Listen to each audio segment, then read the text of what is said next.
अव्यय भी कहते हैं। ठीक है, अव्यय से समझने का प्रयास कीजिए। अव्यय क्या अर्थ देता है? अव्यय देखो, हिंदी भाषा में अब हम लोगों ने जाना उपसर्ग को। ए उपसर्ग लगभग अर्थ किसका देता है? आप कहेंगे ए किसी के पहले लगता है तो बहुत सारे संदर्भ में उसका अर्थ होता है नहीं, जैसे अनाथ जिसके माता पिता नहीं है, ऐसे ही आप सोच सकते हैं ऐसे अन्य शब्द। तो ए व्यय, ए माने क्या होता है? ना, और व्यय किसको बोलते हैं? खर्च को, एक्सपेंडिचर को, जो खर्च ना हो। इसका मतलब क्या होता है? यहां खर्च होने से पैसा नहीं है ये, इसका मतलब होता है परिवर्तन से, यानी कि जिसमें परिवर्तन ना आए। क्या बोलेंगे?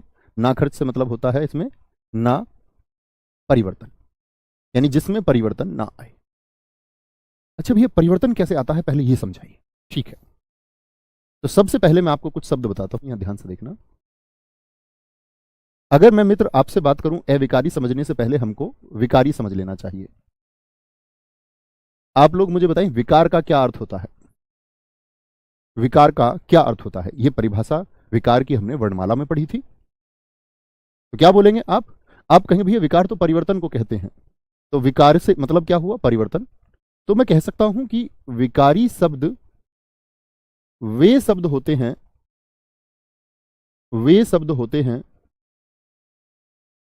जिनमें परिवर्तन आ जाता है, जिनमें परिवर्तन आ जाता है। ठीक है भाई साहब, इतनी बात में कोई दिक्कत?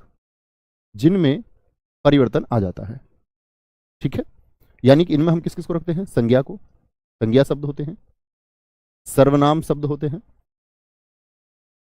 क्रिया, क्रिया भी कैसा शब्द है, और आपका विशेषण, विशेषण, ये शब्द आपके विकारी शब्द है, विकारी शब्द है। बहुत सारे दोस्तों ने लिखा, साक्षी चतुर्वेदी जी परिवर्तन, अर्जुन सिंह जी परिवर्तन, आपने लिखा, बहुत ठीक लिखा है। देखना ध्यान से।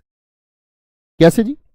जैसे कोई एक विशेषण शब्द आप सोचिए, काला, क्या इस काला शब्द से आप बदल के अन्य शब्द बना सकते हैं? जैसे मैं बोलूं काला को हम बदल सकते हैं या नहीं? भैया बदलने का आधार क्या होता होगा? तो जो ये विकार आता है ना, ध्यान से समझना, वे शब्द जिनमें परिवर्तन आ जाता है। तो ये परिवर्तन जो आता है, ये परिवर्तन आता है लिंग वचन काल कारक की दृष्टि से। मैं ऊपर लिख देता हूं, यहां थोड़ी जगह है, समझेंगे भैया मेरी बात को, मैं क्या कहना चाह रहा हूं। ये जो विकार आएगा, ये आएगा लिंग वचन, वचन काल कारक की दृष्टि से, कारक की दृष्टि से, कारक की दृष्टि से। देखेंगे जरा ध्यान से। जैसे कि काला को मैं क्या काली कर सकता हूं? भाई राकेश काला है और सविता काली है, हो सकता है या नहीं? मोटा का मोटी हो सकता है, पतला का पतली हो सकता है। तो ये क्या हुआ? ये लिंग परिवर्तन हो गया। काले कर सकते हैं जी, बहुत बढ़िया, वह सारे लोग काले हैं, सारे लोग काले हैं। तो यानी कि जो परिवर्तन होगा वह एक अर्थपूर्ण परिवर्तन होता है। क्रिया, कोई भी क्रिया ले लीजिए, जैसे मैं बोलूं कि हमने बोला वह खाना खा रहा है, तो हम ये बदल सकते हैं उसको खाना खा रही है। रहा का रही कर सकते हैं, सहायक क्रिया है। रहा है, रही है, रहा है, रही है, ये सहायक क्रियाएं हैं, परिवर्तित हो सकती हैं या नहीं? बोलेंगे। सर्वनाम का, जैसे सर्वनाम शब्द होता है अपना या तुम का परिवर्तन हो जाता है या नहीं होता? तुम का तुमने, तुमको, कारक की दृष्टि से हम बदल लेते हैं। अपना अपने बदल लेंगे या नहीं बदलेंगे? कोई संज्ञा शब्द आप लिखिए जिसमें परिवर्तन हो सकता है, जैसे कि पत्ता ले लेते हैं, जातिवाचक संज्ञा है, इसका पत्ती लिंग की दृष्टि से या बहुवचन की दृष्टि से इसको पत्ते हम कर सकते हैं या नहीं? कर सकते हैं भैया या नहीं? जैसे सड़क है, जातिवाचक संज्ञा, इसका सड़कें कर सकते हैं या नहीं कर सकते? मतलब किसी भी एक तरीके से लिंग वचन काल या कारक की दृष्टि से यदि अर्थपूर्ण परिवर्तन आ जाए तो विकारी शब्द होता है। इतनी बात में समझे? बोलेंगे नहीं भैया कालिया नहीं होगा। ठीक है, बोलेंगे एक बार। इतनी बात समझ में आई? विकार आएगा तो क्या चार मानक रहेंगे? लिंग, मैं आपसे कभी भी पूछूंगा परिवर्तन के क्या आधार होते हैं, लिंग वचन काल या कारक, इन चारों में से कोई एक परिवर्तन आएगा, धीरे धीरे हम सीखेंगे भी है। ओके, तो अगर परिवर्तन आ रहा है तो विकारी शब्द है। ठीक है, इस बात को ऊपर कर दें। अविकारी का मतलब क्या हुआ आप बताएंगे? तो अविकारी का मतलब हुआ भैया ना परिवर्तन। इसका मतलब इन शब्दों में परिवर्तन नहीं होता है, इन शब्दों में परिवर्तन नहीं होता है। तो लिखेंगे क्या परिभाषा बनेगी? वही परिभाषा बनेगी, और आप लोग अपनी भाषा में भी लिख सकते हैं। क्या परिभाषा मित्र बनती है? वे शब्द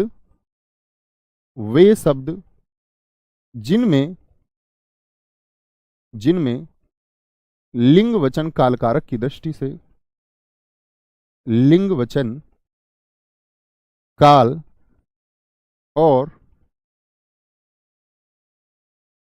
कारक की दृष्टि से कोई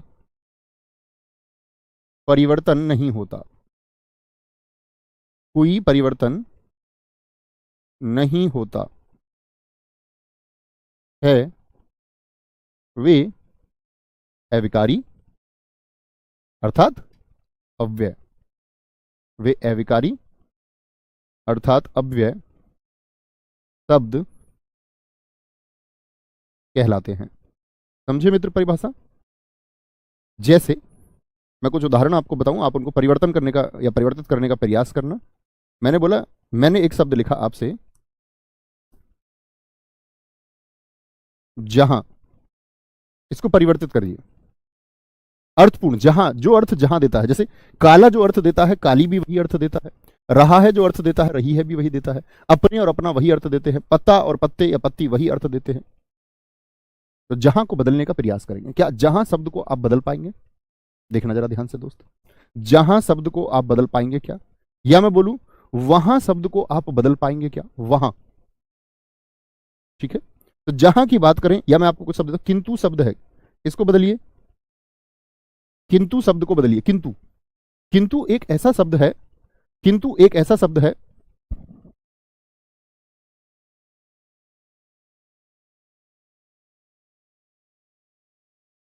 किंतु एक ऐसा शब्द है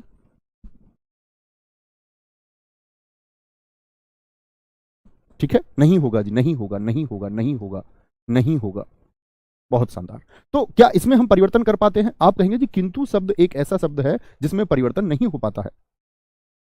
समझ गए इस बात को? क्योंकि किंतु को हम नहीं बदल सकते हैं। मैंने बोला इसलिए को बदल के दिखाइए, इसलिए, इसीलिए नहीं होता, इसलिए होता है। इसलिए को परिवर्तित करके दिखाइए, और को परिवर्तित करके दिखाइए, और में आप कोई परिवर्तन कर सकते हैं?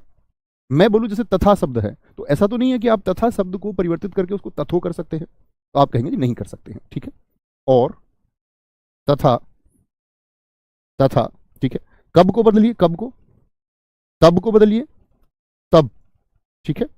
अतः को बदलिए, ठीक है। धीरे को बदलिए, धीरे को, तो आप कहेंगे नहीं बदल सकते, नहीं बदल सकते हैं। कोई दिक्कत? बहुत बढ़िया, बहुत शानदार। इतनी बात में कोई दिक्कत हुई किसी को? आकांक्षा त्यागी जी कह रही हैं जी ये परिवर्तित शब्द नहीं है, ये परिवर्तित शब्द नहीं है। समझ गए जी इस बात को? कोई दिक्कत, कोई परेशानी किसी भी बच्चे को? विशाल तिवारी जी कह रहे हैं परंतु, हाँ किंतु है तो परंतु भी होगा, क्योंकि परंतु को भी आप नहीं बदल सकते। ऐसे ही शब्द आप भी सोचने का प्रयास कीजिए मित्र, कि जिनमें आधार क्या रहेंगे? लिंग, वचन, काल और कारक। इन चारों मानकों की दृष्टि से परिवर्तन नहीं होना चाहिए। बहुत बढ़िया, very good, very good, very good, ठीक है, ओके। तो बात को समझे। अब हम आएंगे अव्यय के भेद पर, और मैं आपको बताऊंगा परीक्षा में प्रश्न कैसे पूछे जाते हैं।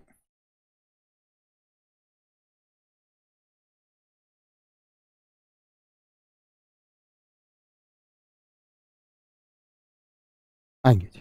क्या मैंने बोला आपसे? अव्यय, अब मैं कहीं भी अविकारी शब्द को अव्यय लिख सकता हूं ना, तो हम चलेंगे अव्यय के भेद। भेद का अर्थ क्या हुआ? अव्यय के प्रकार, अव्यय के भेद, ठीक है।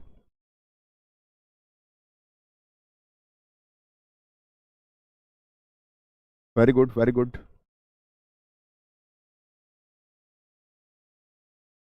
अपितु शब्द लिखा है, बहुत अच्छा शब्द आपने लिखा है।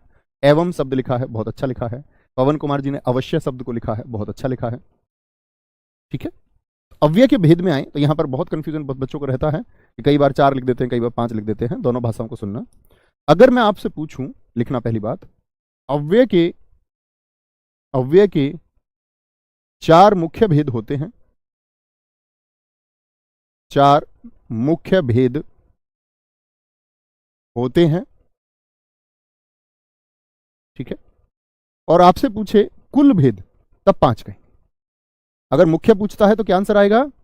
4, अव्यय के, या पूछ ले आपके मुख्य शब्द का यदि इस्तेमाल कर रहा है, अव्यय के कुल भेद 5 होते हैं।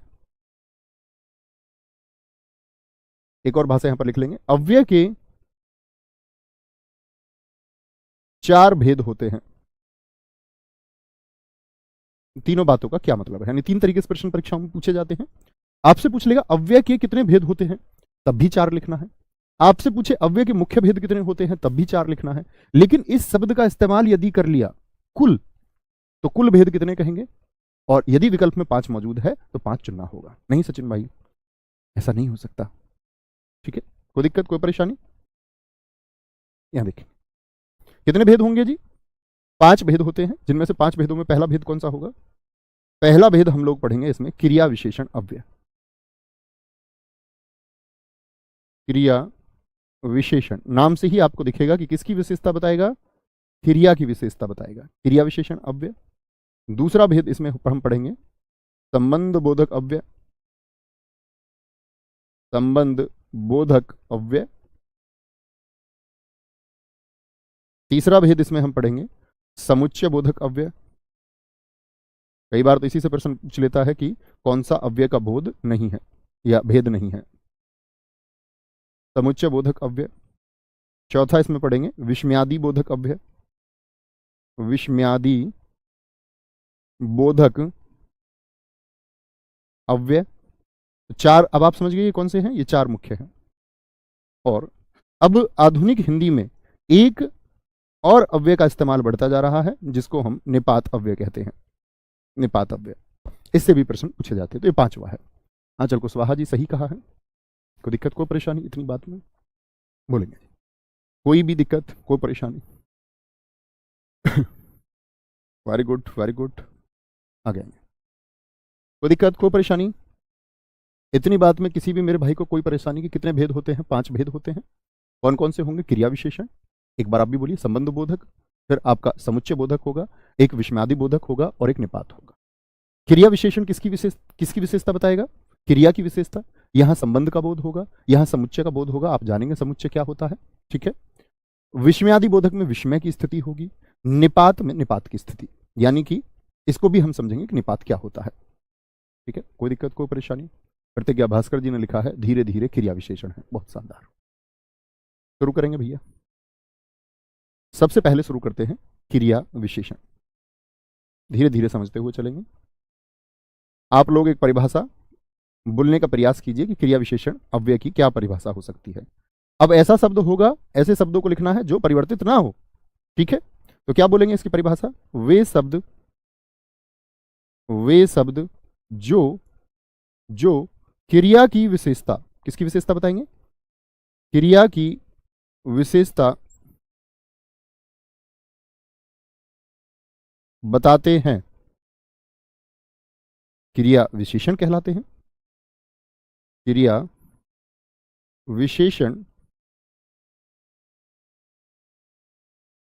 कहलाते हैं। किसकी विशेषता? बड़ी आसान सी बात है, बड़ी आसान सी बात है। हम धीरे धीरे जानेंगे क्रिया विशेषण क्या होता है, संबंध बोधक क्या होगा, समुच्चय निपात क्या होता है।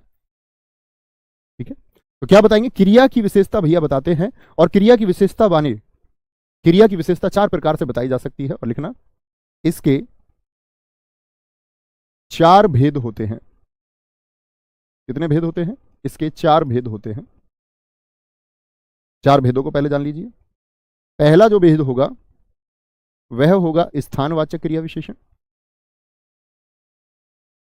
स्थानवाचक यानी स्थान को बताने वाले क्रिया विशेषण।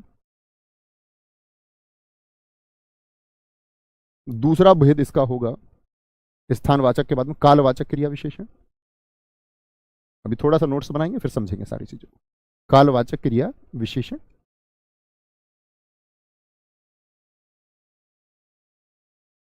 तीसरा होता है परिमाणवाचक क्रिया विशेषण, परिमाणवाचक क्रिया विशेषण। और चौथा भेद इसका होता है दोस्त आपका रीतिवाचक, रीतिवाचक क्रिया विशेषण। रीतिवाचक क्रिया विशेषण। ठीक है, ध्यान से समझना भैया, इतना लिख लें पहले, फिर मैं आपको बताता हूं।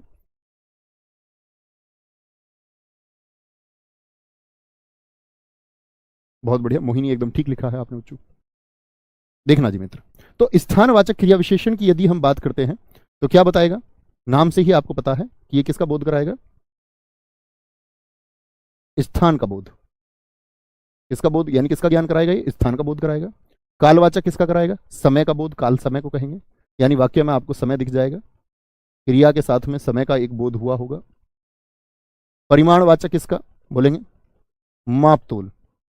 परिमाण का मतलब क्या होता है, क्वांटिटी, ये माप तोल का बोध कराएगा।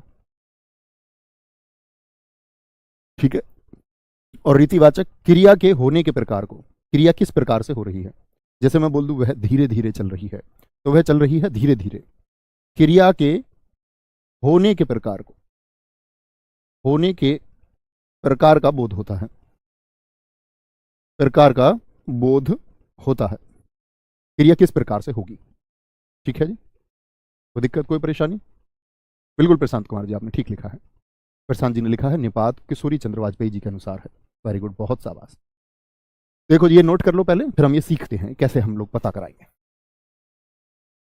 क्या बोला मैंने, क्रिया विशेषण अव्यय वे शब्द या वे अविकारी शब्द जो क्रिया की विशेषता बताते हैं उनको क्रिया विशेषण अव्यय कहते हैं। और क्रिया विशेषण अव्यय के 4 भेद होते हैं, स्थानवाचक, कालवाचक, परिमाणवाचक और चौथा होगा रीतिवाचक।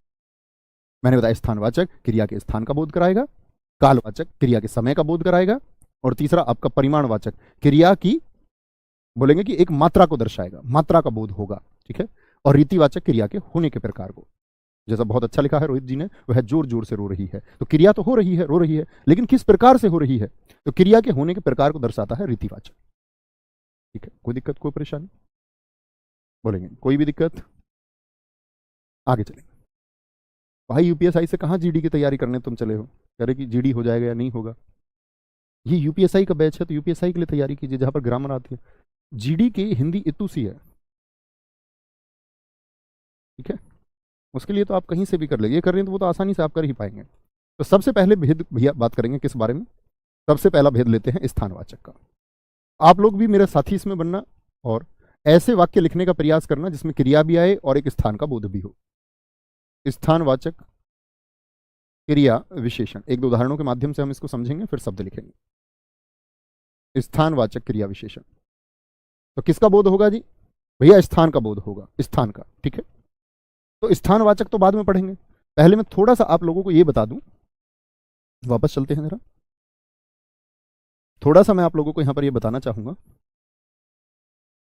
ये तो हमने जान लिया कि भेद कितने होते हैं, थोड़ी सी चीज और जान लो, पहले मैं आपको क्रिया विशेषण का ज्ञान करा दूं, तभी आप भेद अच्छे से समझ पाएंगे। जैसे समझे दोस्तों, मैंने लिखा शेर तेज भागता है, अभी मैं भेद की बात नहीं कर रहा हूं, अभी मैं पूछ रहा हूं सिर्फ शेर तेज भागता है, इसमें क्रिया विशेषण बताइए कौन सा है।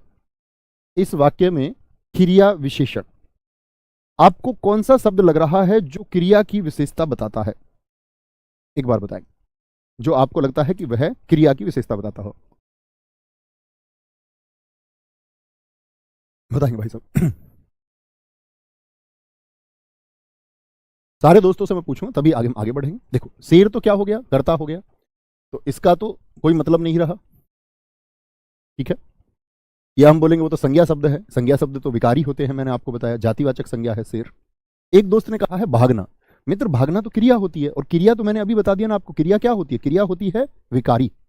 संज्ञा शब्द विकारी होते हैं, सर्वनाम शब्द, क्रिया और विशेषण, ये चारों शब्द क्या होते हैं मित्र, चारों विकारी होते हैं। तो भागना कैसे हो सकता है, तो बचा क्या, तेज, यानी क्या क्रिया की विशेषता नहीं बताई इसने, कैसे भाग रहा है शेर, तेज भाग रहा है।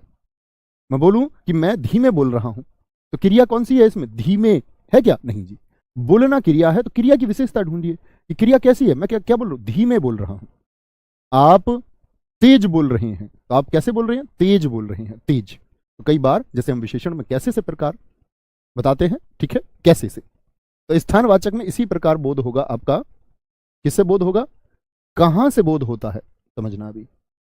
और मैं आपसे भी प्रश्न पूछूंगा, कहां से भी हम पता लगा सकते हैं, कहां से लगाकर वाक्य में हम ज्ञात कर पाएंगे कि स्थान कालवाचक में कैसे,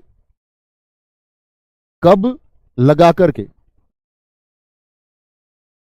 कब लगा करके हम जान पाएंगे। समझेंगे मेरी बात को थोड़ा सा, कहां लगाकर, कब लगाकर, परिमाण कितना लगाकर, वाक्य में कितना लगाकर के जो सवाल जवाब आएगा वह परिमाणवाचक होगा, और रीतिवाचक में कैसे।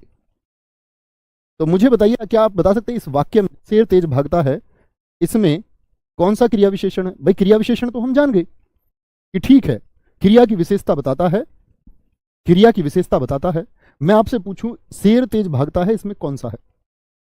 यहां लिख लेते हैं इसको एक बार, या कोई और बात कर ले। जैसे कि मैंने लिखा मोहन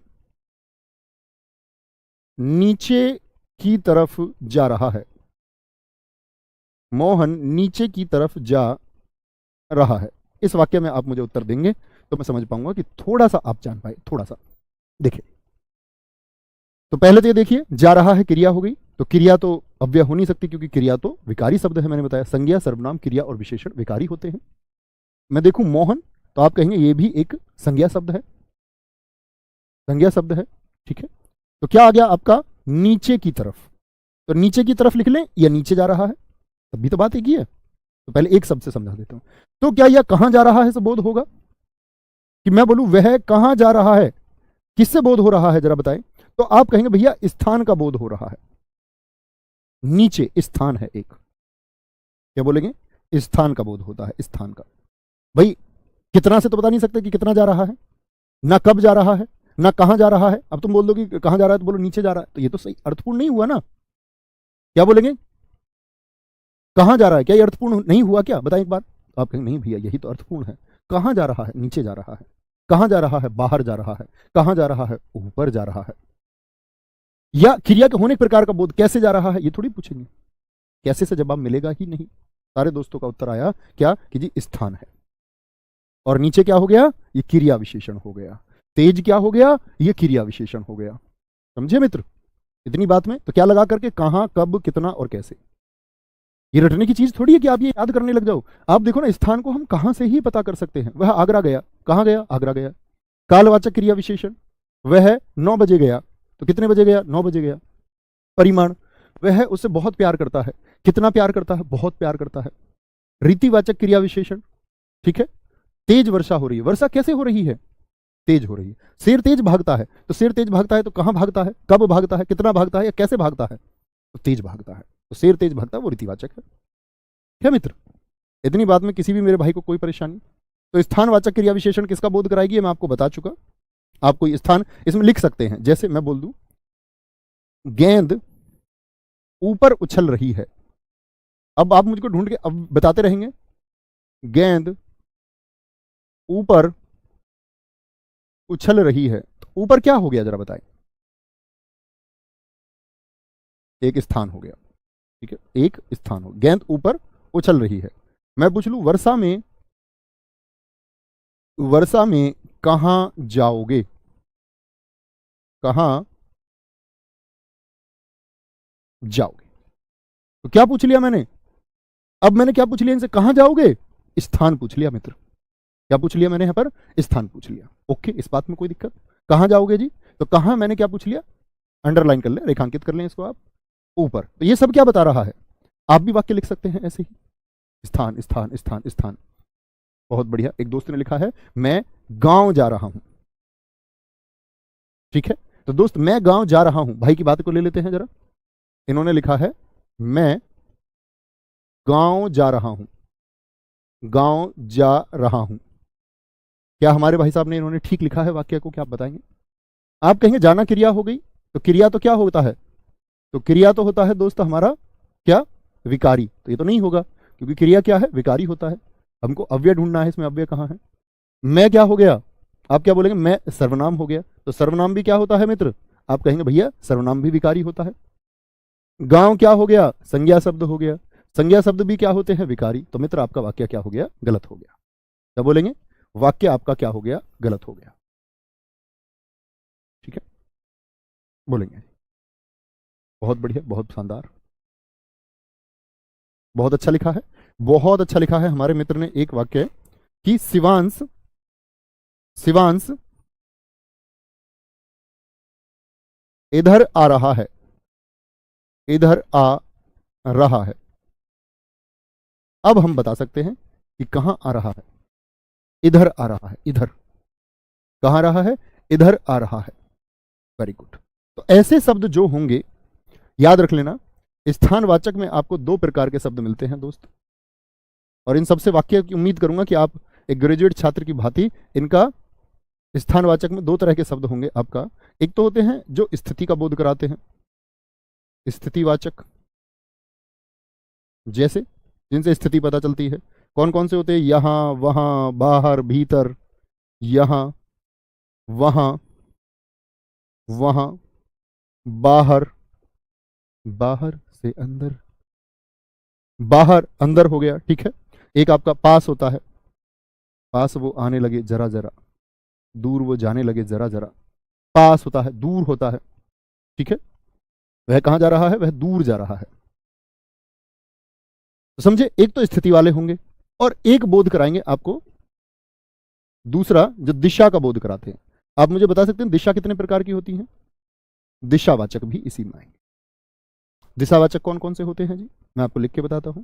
जैसे हमने अभी लिखा था तीसरे उदाहरण में, देखिए इधर, ये दिशा का बोध कराता है। इधर, उधर, किधर, किधर जा रहे हो, किधर हो गया, ठीक है।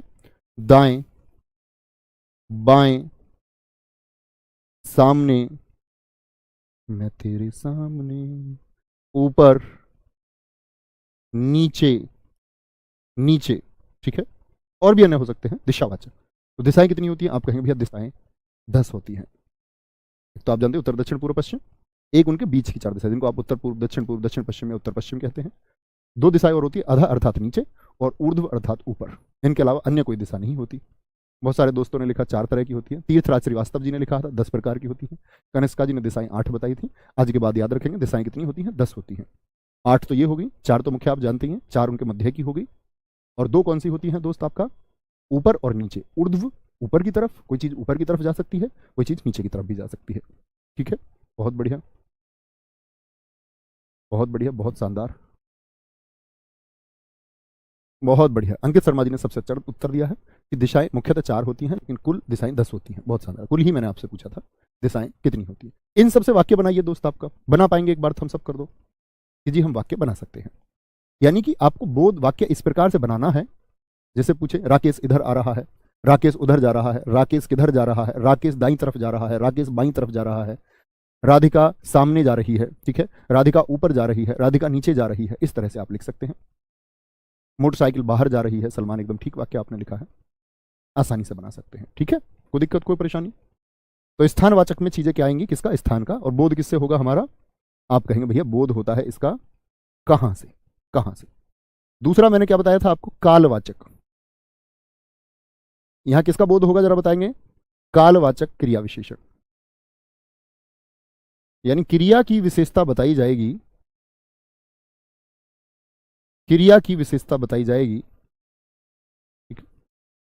जैसे देखें क्रिया की विशेषता काल के हिसाब से याद रखेंगे, वह अब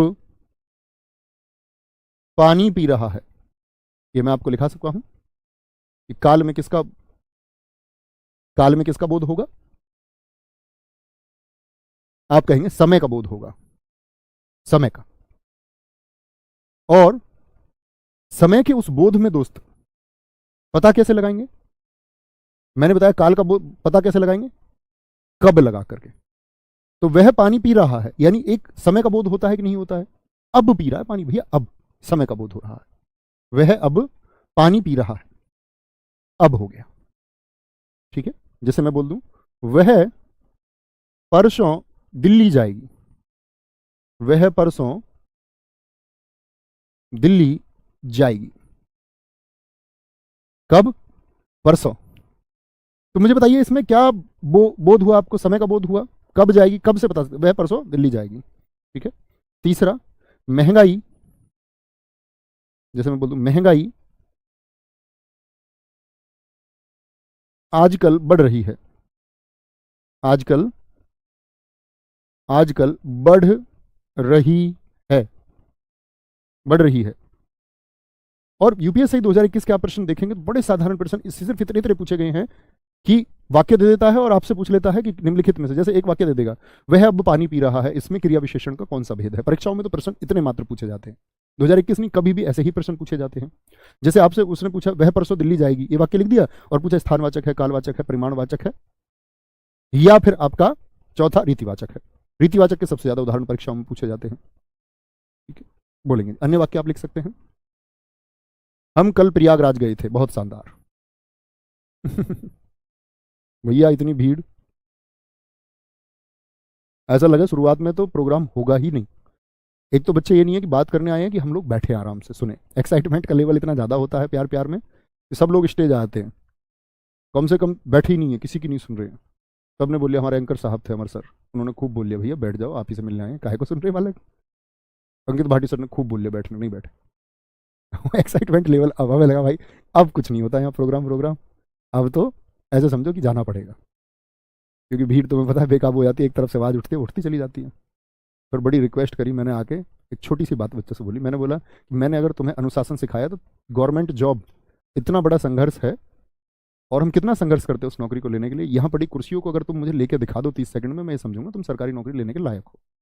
और 30 सेकंड में वो कुर्सियों पर आ गए। तो ऐसे समझो कि मतलब कि बड़ी आत्मा तृप्त हो गई। भैया बोले अब तो लगता कुछ हो पाएगा, फिर भी आधों ने सुनी आधों ने नहीं, तो धीरे धीरे बैठ गए। तो बहुत अच्छा लगा था वहाँ जाके भी। ठीक है, शायद इन फ्यूचर आएंगे आपके यहाँ भी। ऐसा होता है कि अगर 2-4 हज़ार बच्चे तक है ना तो चीज़ें चल जाती हैं, फिर उनके बीच से निकल जाओ, इससे ज़्यादा संख्या होने पर यह रहता है बीच के बीच में ही रह जाएंगे।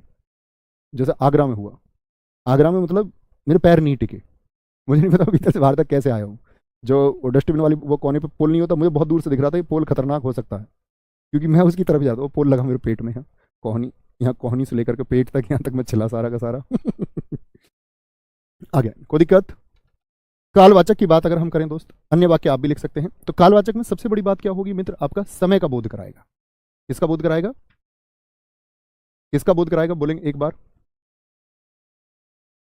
ठीक है, आगे आते हैं। जैसे इसमें क्या होंगे, कालवाचक की अगर बात करें हम, कालवाचक में आप इन सबसे वाक्य बनाना।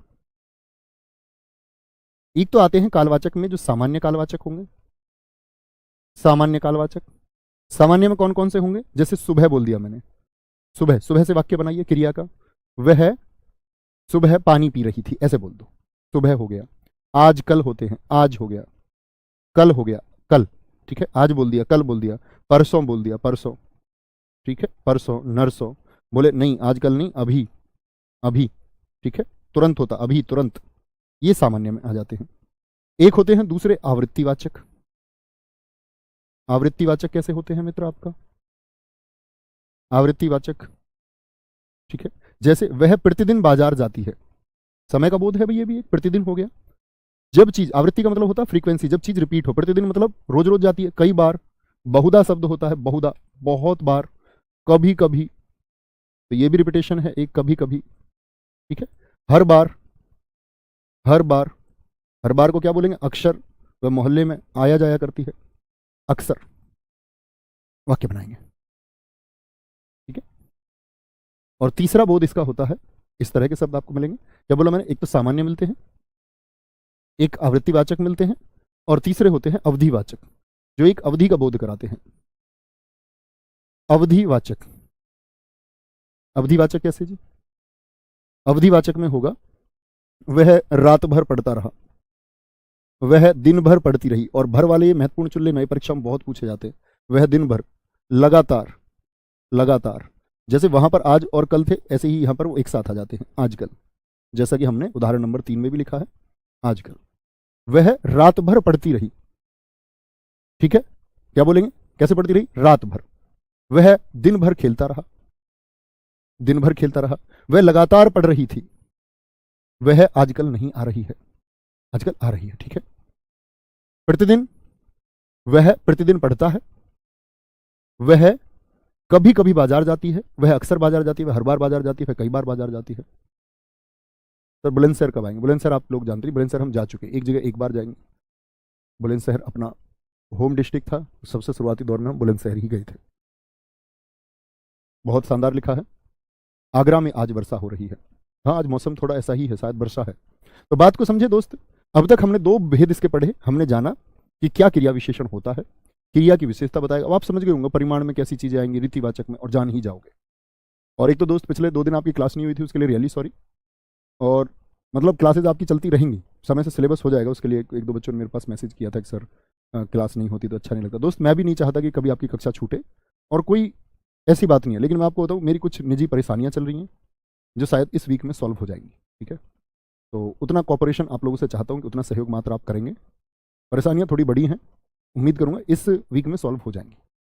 ठीक है, और बाकी ऐसा कभी कोई कारण नहीं है कि मैं बेवजह क्लास ना लूँ। मैं ना के बराबर, अगर आप देखोगे जब से मैंने पढ़ा, ना के बराबर छुट्टियों में से एक करने वाला हूँ, क्योंकि अन्य कारण थे नहीं छुट्टी के। अभी कारण है तो शायद कभी कभार ऐसा हो सकता है, शायद इस वीकेंड में फिर से ऐसा देखने को मिले। लेकिन कभी आपको ज़्यादा ज़रूरत होगी, आपकी परीक्षा के समय सिलेबस तो समय से पूर्ण हो ही जाएगा। जब जब आप जितना चाहेंगे, जितनी आपकी मांग होगी, तब तब मैं आपके लिए अपने उस विषय की कक्षाएं आपकी परीक्षा से 2 दिन पहले तक लाता रहूँगा। आप उसकी चिंता मत करना। रिवीजन से लेकर के, मैराथन से लेकर के, जितना कुछ जो कुछ मुझसे बन पाएगा, ईच एंड एवरी चैप्टर, मतलब हर एक चैप्टर की प्रैक्टिस अलग से विशेष रूप से सिखाने के बाद में सब मैं आपको कराऊंगा, है ना। तो आपको कब मैं इतना विश्वास दिला सकता हूँ, आपको चिंता करने की जरूरत नहीं है। आप अगर एक रेगुलर और नियमित छात्र हैं तो आप अपनी परीक्षा के प्रश्नों को बहुत अच्छे से करके आएंगे, आसानी से करके आएंगे, चाहे कोई भी अध्याय हो। ठीक है, तो ख्याल रखिए। जय हिंद, जय भारत, जय मां सरस्वती। मिलते हैं मित्र कल। थैंक यू, नमस्ते।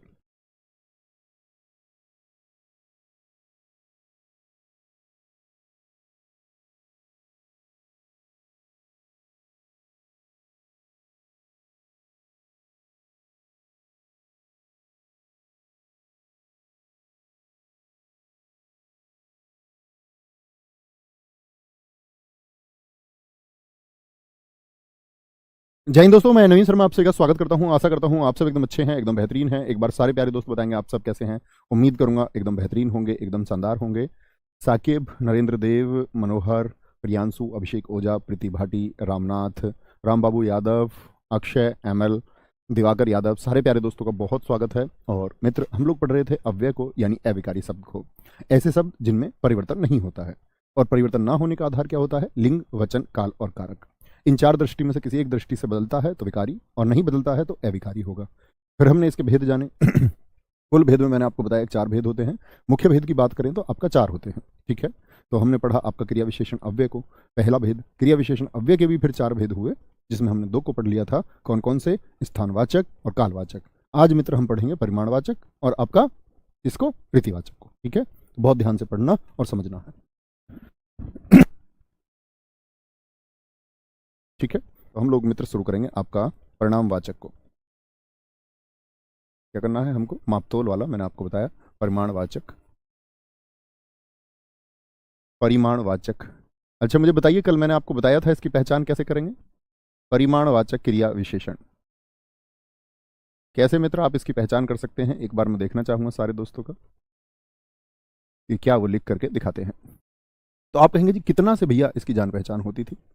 ठीक है, कितना से। ठीक है, कितना, जैसे कि हम अगर बात करें, मैं अगर उदाहरण दूं आपको, उदाहरण है तुम बहुत दौड़े।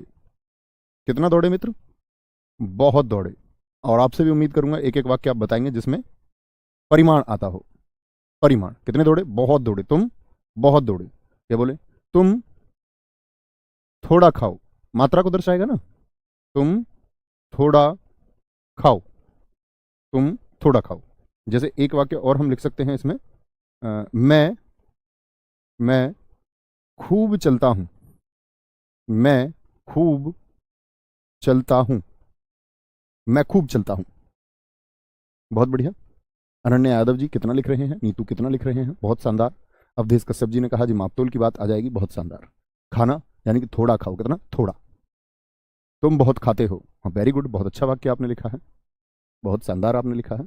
देखिए, तो हमने एक बात जानी कि परिमाणवाचक में कितना से कितना चलते हो? खूब चलता हूं जी। कितना खाते हो? खूब। थोड़ा खाता हूं जी। तो कितना दौड़ते हो जी? बहुत, यानी खूब दौड़ता हूं जी। ठीक है, तो इसमें क्या है कि जो परिमाणवाचक है इसमें भी कई स्थितियां होती हैं।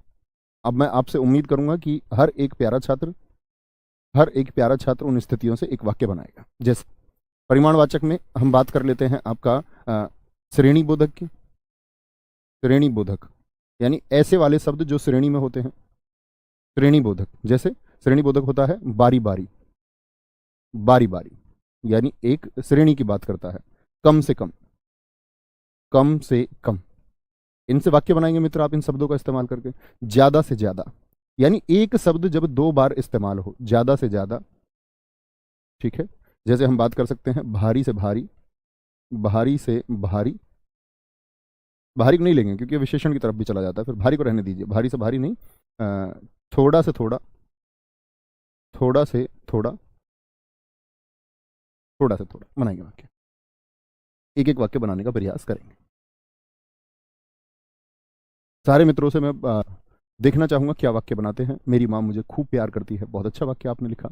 वह बहुत बोलती है, लक्ष्मी जी आपने भी ठीक लिखा है। बहुत अच्छा एक दोस्त ने वाक्य लिखा है, राहुल कम से कम खर्च करता है। वह बहुत बढ़िया, ज्यादा से ज्यादा पढ़ाई करता है। तो एक मतलब आपका दर्शा रहा है किसको, ज्यादा से ज्यादा, परिमाण को दर्शा रहा है। चाउमीन कम से कम खाओ, थोड़ा थोड़ा अभ्यास कीजिए। हाँ ये भी एकदम ठीक है। देखो ये जरूरी नहीं है थोड़ा, थोड़े से थोड़ा ही इस्तेमाल हो। बहुत अच्छा वाक्य हमारे मित्र ने लिखा है, इसको हम थोड़ा थोड़ा इस्तेमाल भी कर सकते हैं, तो भी शुद्ध वाक्य बनेगा। थोड़ा थोड़ा, मात्रा को दर्शाना चाहिए। हल्के से हल्का एक दोस्त ने हमारे ने लिखा है, जरूर हम इसको शामिल करेंगे। हल्के से हल्का, ठीक है, हल्के से हल्का, बहुत बढ़िया, वेरी गुड। सब बारी बारी से अंदर आए, बहुत शानदार। तुम ज्यादा से ज्यादा कितना दौड़ लोगे, मान सिंह जी बहुत अच्छा वाक्य लिखा है। विकास पाल जी ने एक बहुत अच्छा शब्द लिखा है, तिल तिल, तो वो भी रिपीटेशन है। मैं तिल तिल मर रही हूं, तिल तिल। वे क्या बोलेंगे, बारी बारी से काम करते, बहुत अच्छा है। मैं कम से कम 10 वाक्य बना दूंगा, वेरी गुड। कम से कम, तो समझे इस तरह से इसमें श्रेणी चलती है।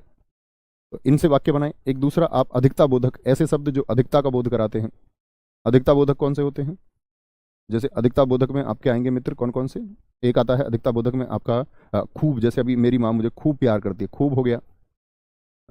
बहुत हो सकता है, बहुत, वह उससे बहुत ज्यादा प्रेम करती है, तो क्या बोले, अधिकता का बोध करा रहा है, ठीक है। और मैं उससे अत्यंत प्रेम करता हूँ।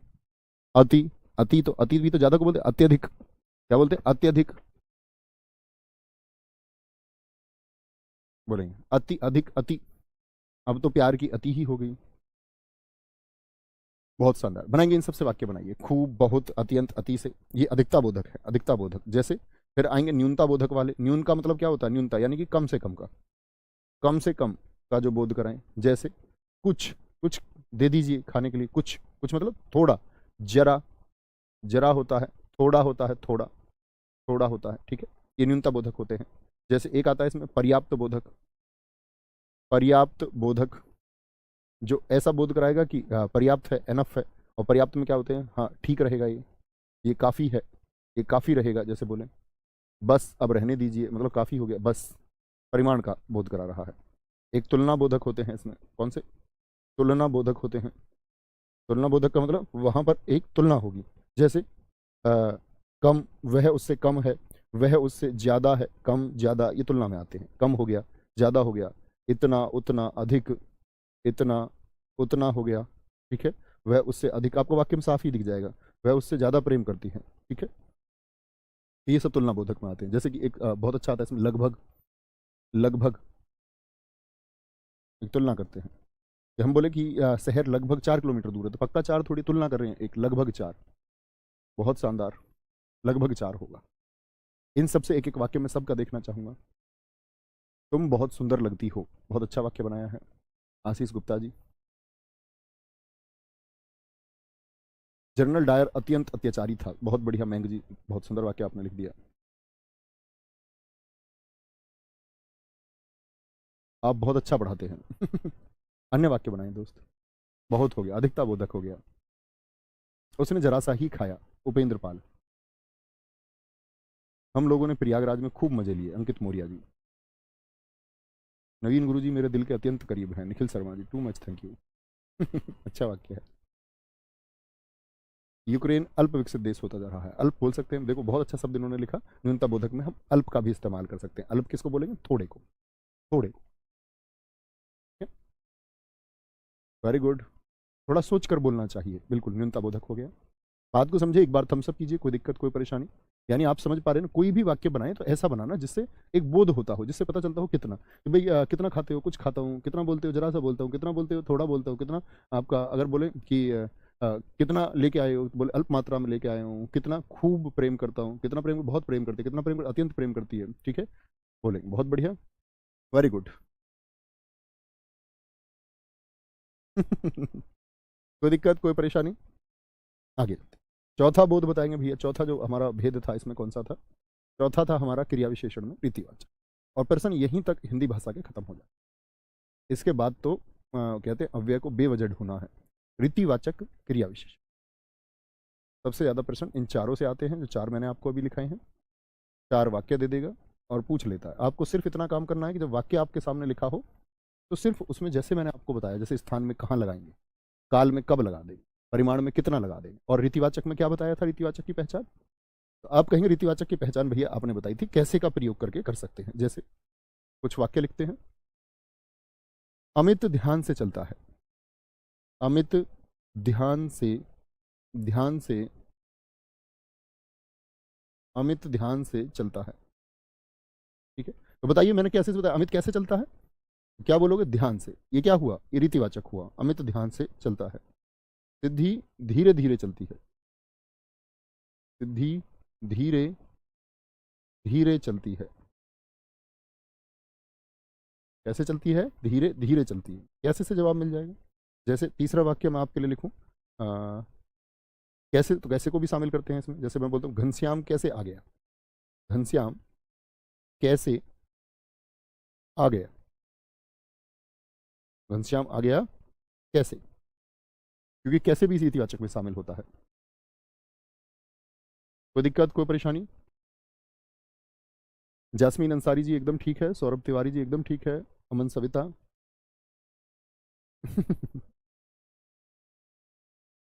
कोई दिक्कत कोई परेशानी मित्र इतनी बात में? तो यानी कि यहां पर कैसे से आप भी वाक्य लगाइए। जैसे मैं बोलूं अचानक से वर्षा होने लगी, अचानक से बहुत पूछा जाता है। रवि जी आपने बहुत अच्छा लिखा है, अचानक से वर्षा होने लगी। अचानक से कैसे होने लगी वर्षा, अचानक से वर्षा होने लगी, अचानक से वर्षा होने लगी, ठीक है। और वह फटाफट घर की तरफ जा रही थी, ठीक है। तो या बोले वह फटाफट चल रही थी, वह फटाफट चल रही थी, फटाफट चल रही थी। बहुत शानदार बहुत शानदार। कुछ लोग अभी पिछले वाक्यों को लिख रहे हैं। सूर्य पश्चिम में कैसे उग गया, संजय साक्य जी बहुत अच्छा आपने लिखा है। मैं ध्यान पूर्वक पढ़ता हूँ, बहुत अच्छा वाक्य आपने लिखा है। मान सिंह, परीक्षाओं में भी बहुत पूछा जाता है। उदाहरण नंबर 2 पर ज्यादा ध्यान है तुम सब लोगों का। रीतिवाचक क्रिया विशेषण, बात को समझे, रीति की बोध होगा। अब रीतिवाचक में भी कुछ चीजें होती हैं, जैसे कि आप मुझे वाक्य बनाना, जैसे कि एक स्वीकार बोधक जैसे वाक्य इसमें आते हैं। स्वीकार बोधक यानी ऐसे शब्दों का इस्तेमाल करके वाक्य बनाना, स्वीकार बोधक। जैसे स्वीकार बोधक, ये आपको याद रखने करने की या रटने की आवश्यकता नहीं है। आपको परीक्षा में वाक्य मिलेगा, पूछ लेगा चार, या तो चार वाक्य लिख के दे देता है, पूछ लेता कौन सा परिमाणवाचक है, ठीक है, बहुत बढ़िया। बोलेंगे क्या बोलोगे, स्वीकार बोधक की अगर हम बात करते हैं तो स्वीकार बोधक में मतलब क्या होगा, किसी चीज को स्वीकारने की बात होगी। जी ठीक, हाँ अवश्य, क्या बोलते हैं, जी ठीक, हाँ हाँ, अवश्य अवश्य, जरूर, वाक्य बनाएंगे इनसे। तो ये क्या है, क्या बोलेंगे, ये स्वीकार बोधक भी आपका रीतिवाचक में आता है। एक इसमें ये तो स्वीकार की बात होगी, एक निषेध बोधक आ जाता है।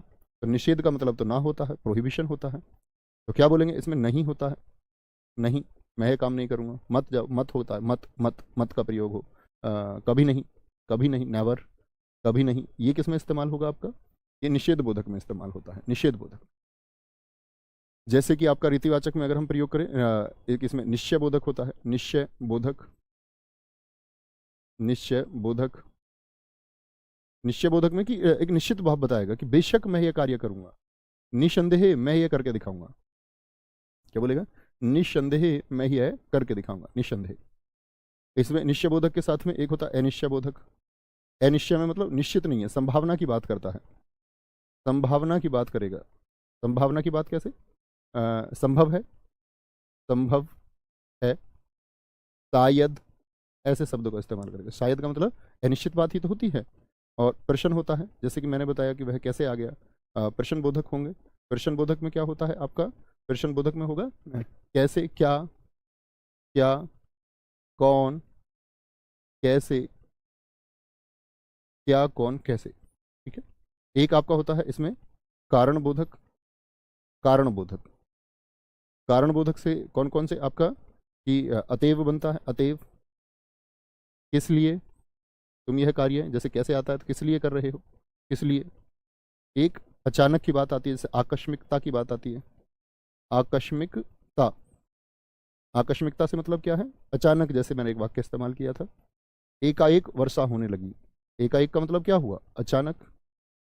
अचानक आदि शब्द किसमें आते हैं? रीतिवाचक क्रिया विशेषण में आते हैं। ठीक है।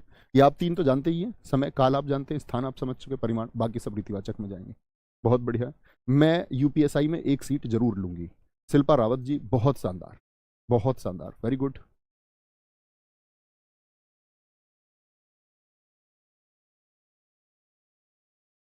सर जी कैसा तो परिवर्तित हो रहा है, कैसे कैसे कर सकते हैं इसका, कैसे कर सकते हैं मित्र? मैंने जो चार आधार बताए हैं उसके आधार पर देखिए। जैसे मैं वाक्य लिखूं, रोहन यह कार्य कैसे करता है, तो आप रोहन की जगह लिंग बदल के देखिए, सविता लिखिए, तो आपके वाक्य में क्या कैसे परिवर्तित होगा? आप बोलेंगे सविता यह कार्य कैसे करती है, तब भी कैसे कैसे ही रहेगा, है ना? जी हम ठीक है, मुझे पढ़ाई अवश्य करनी है, अवश्य करनी है। बहुत शानदार, बहुत पूछा जाता है, बहुत पूछा जाता है। मैं जरूर दरोगा बनूंगा और जरूर आपसे मिलूंगा। बहुत शानदार। किताब धड़ाधड़ छिप रही हैं। बहुत शानदार। प्रशांत कुमार जी, बहुत अच्छा लिखा है, वेरी गुड। जी हमें मंजूर है, विकास बहुत शानदार लिखा है। आपका ये फैसला, मैं जरूर मंजिल तक पहुंचूंगी। बहुत शानदार, ठीक है, बिल्कुल बना सकते हैं। शायद 41 मजदूर आज टर्मिनल से बाहर निकल जाए। संभव है नवीन सर मुझे याद करते होंगे। अरे भैया बिल्कुल। ऐसे समझो कि ऐसा दिन ही नहीं है कोई जब मैं तुम्हें याद नहीं करता हूँ। स्वीकार बोधक आदि अतएव किस लिए, बेशक तुम मेरी मोहब्बत हो। अभिषेक रनर, बहुत बढ़िया, बहुत शानदार। निसंदेह मैं है करके दिखाऊंगा। वह अचानक से आ गई क्या? जौनपुर में अचानक भूकंप आ गया, शिखा से। भूकंप अब कभी भी आ जाता है। ठीक है, बोलेंगे। बहुत शानदार, बहुत अच्छे वाक्य आप सब लोग लिख रहे हैं, वेरी गुड। तो ये सब होते हैं हमारे रीतिवाचक। ठीक है, तो मुझे एक बार बताइए, अपनी कॉपी में एक बार पढ़िए, मैं 2 मिनट का समय आपको देता हूँ। 2 मिनट में आप अपनी चीज़ों को एक बार रिवाइज करिए, एक ओवरव्यू लीजिए कि क्या क्या मैंने आपको अब तक बताया है। हम लोग अव्यय के बारे में पढ़ रहे थे। अव्यय मैंने आपको कितने प्रकार का बताया था? एक तो क्रिया विशेषण अव्यय बताया था, और उस क्रिया विशेषण के 4 भेद हमने पढ़ लिए। जनरल परीक्षाओं में अव्यय में यहाँ से प्रश्न बनता है, यूपीएसआई जैसी परीक्षा में। या अन्य शब्द बनेगा आपसे कैसे कि निम्नलिखित में से अव्यय शब्द कौन सा है। ठीक है, जैसे एक संज्ञा शब्द दे देगा, उसमें एक आपका कोई मान के चलो कि एक सर्वनाम दे देगा, एक विशेषण दे देगा, एक शब्द देगा, उसमें से वो कौन सा जो अव्यय होगा। या ऐसा भी कर सकता है 3 अव्यय शब्द दे दे और एक शब्द दे दे लिंग, सॉरी एक शब्द दे दे आपको संज्ञा सर्वनाम क्रिया विशेषण में से, और पूछ ले कि निम्नलिखित में से कौन सा अव्यय नहीं है। इस तरह से प्रश्न बन सकता है। तो हमने पढ़ा था आपका एक तो होता है आपका क्रिया विशेषण अव्यय। तो क्रिया विशेषण अव्यय के 4 भेद हमने पढ़े। आप देखेंगे जरा ध्यान से, स्थान, फिर काल, फिर आपका परिमाण, और फिर मित्र कौन सा, रीतिवाचक। तो ये तो किसके भेद थे? क्रिया विशेषण के। अब हम चलते हैं वापस। परीक्षा में प्रश्न वहां से बनते नहीं है, लेकिन हमको उसको पढ़ना होता है। ठीक है, बताएंगे जी कौन सा भेद मैंने आपको बताया था? एक तो क्रिया विशेषण हो गया, क्रिया विशेषण के साथ में और कौन सा भेद मैंने आप,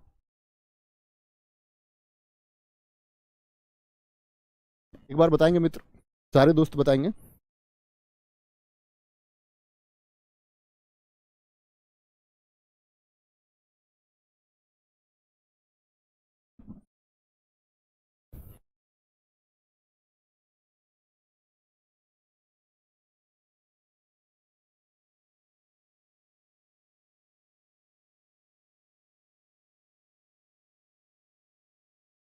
बताएंगे जी।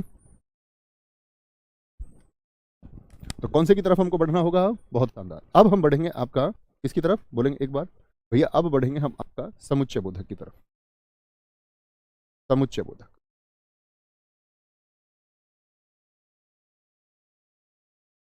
समुच्चय बोधक, ठीक है, ये भी क्या था, अव्यय था।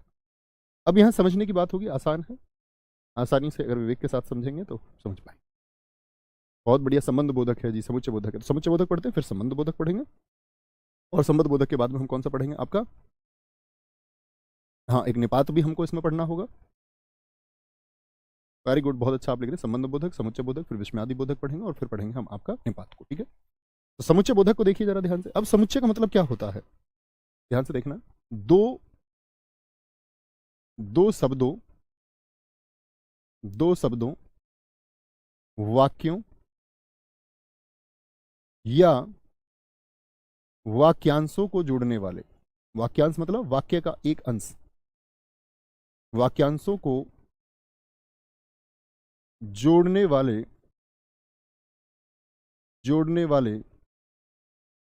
शब्द समुच्चय बोधक कहलाते हैं। क्या कहलाते हैं, समुच्चय बोधक, समुच्चय बोधक कहलाते हैं, समुच्चय बोधक कहलाते हैं, ठीक है। इसको जोड़ेंगे, जैसे आप अंग्रेजी में पढ़ते भी होंगे, कंजक्शन क्या काम करता है, जोड़ने का काम करता है। जैसे एक हमारे मित्र मोनू कुमार जी या दीपक चौधरी जी ने लिख दिया है, रवि और दीपक भाई हैं, बहुत बढ़िया, तो रवि और दीपक भाई हैं, यहाँ दो शब्दों को इन्होंने जोड़ा, रवि और दीपक। बोलेंगे जी, बोले एक बार आराम से, गुरुजी पहले संबंध, अरे भैया ऐसे ऐसे थोड़ी है कि पहले संबंध बोधक है, कोई भी पढ़ लो पहले ऐसा कोई नियम थोड़ी है, पहले तुम विस्मयादि बोधक को पढ़ लो, इसमें कौन सी बात है। आगे बोलेंगे सर जी हिस्ट्री को प्लीज धीरे धीरे पढ़ाया करो। नहीं बच्चे, वो आपका 1-2 नंबर का सिलेबस है, उसके लिए मैं आपके कई महीने बर्बाद नहीं कर सकता, ठीक है। वहाँ आपके 1-2 क्वेश्चन आने हैं, किस सब्जेक्ट का कितना वेटेज है उसको उतना समय देना चाहिए। एक होशियार, एक बुद्धिमान छात्र का यही कर्तव्य होता है। आपको यदि इतिहास पढ़ना है और रुचि है और आप अच्छे रिसर्चर होंगे तो आप पढ़ ही लेंगे, ठीक है कोई दिक्कत, दो शब्दों, वाक्यों और वाक्यांशों को जोड़ने वाले शब्द समुच्चय बोधक कहलाते हैं। इतनी बात में कोई परेशानी मित्र। जैसे यहां पर एक वाक्य हम देखते हैं, मैंने बोला रश्मि, रश्मि और प्रिया, रश्मि और प्रिया, रश्मि और प्रिया बहन है। क्या बोलोगे, रश्मि और प्रिया बहन है।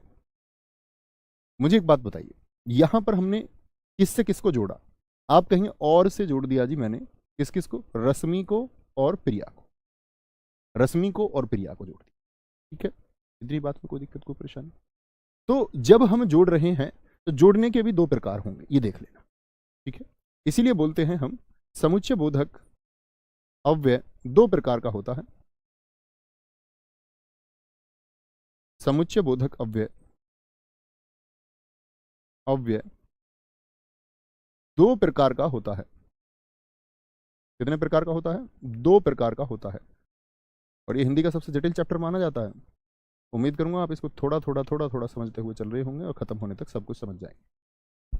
क्या बोलेंगे, समुच्चय बोधक अव्यय 2 प्रकार का होता है, और वो 2 प्रकार कौन कौन से होते हैं, समानाधिकरण और व्याधिकरण। क्या बोलेंगे, 2 प्रकार कौन कौन से हैं, समानाधिकरण, समानाधिकरण अव्यय। एसएससी जीडी जैसे एग्जाम में इस बार समानाधिकरण अव्यय से प्रश्न आ गया, यूपीएसआई तक में नहीं आया, क्योंकि जीडी ने भी आपका क्या कर दिया, ग्रामर वाले चैप्टर जोड़ दिए। समानाधिकरण अव्यय और एक है आपका व्याधिकरण अव्यय। दोनों में अंतर पहचानेंगे पहले तो। व्याधिकरण अव्यय होता है, दोनों में अंतर क्या है ये समझना। देखो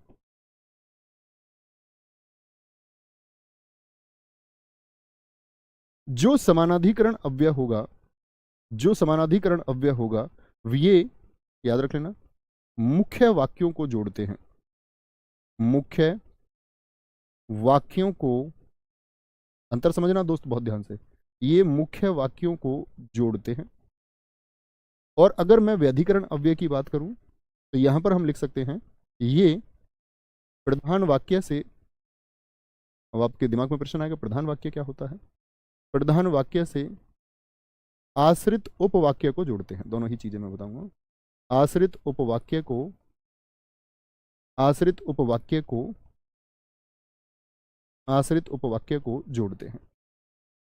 आश्रित तो समझते हैं ना, निर्भर, निर्भर, जैसे यूपीएसआई में होता मृतक आश्रित परीक्षा, तो उसमें क्या है कि जो उन पर निर्भर करते थे। अच्छा भाई साहब, यहां पर समझना, समुच्चय बोधक के अव्यय दो प्रकार का होता है। मैंने बोला समानाधिकरण का मतलब हो गया मित्र क्या कि मुख्य वाक्यों को जोड़ते हैं। तो मुख्य वाक्य में आप समझना जरा उदाहरण के माध्यम से, यदि मैं समझाऊं आपको, जैसे सुनंदा खड़ी थी, सुनंदा खड़ी थी और अलका बैठी थी, और अलका बैठी थी। अब वे ढूंढिए।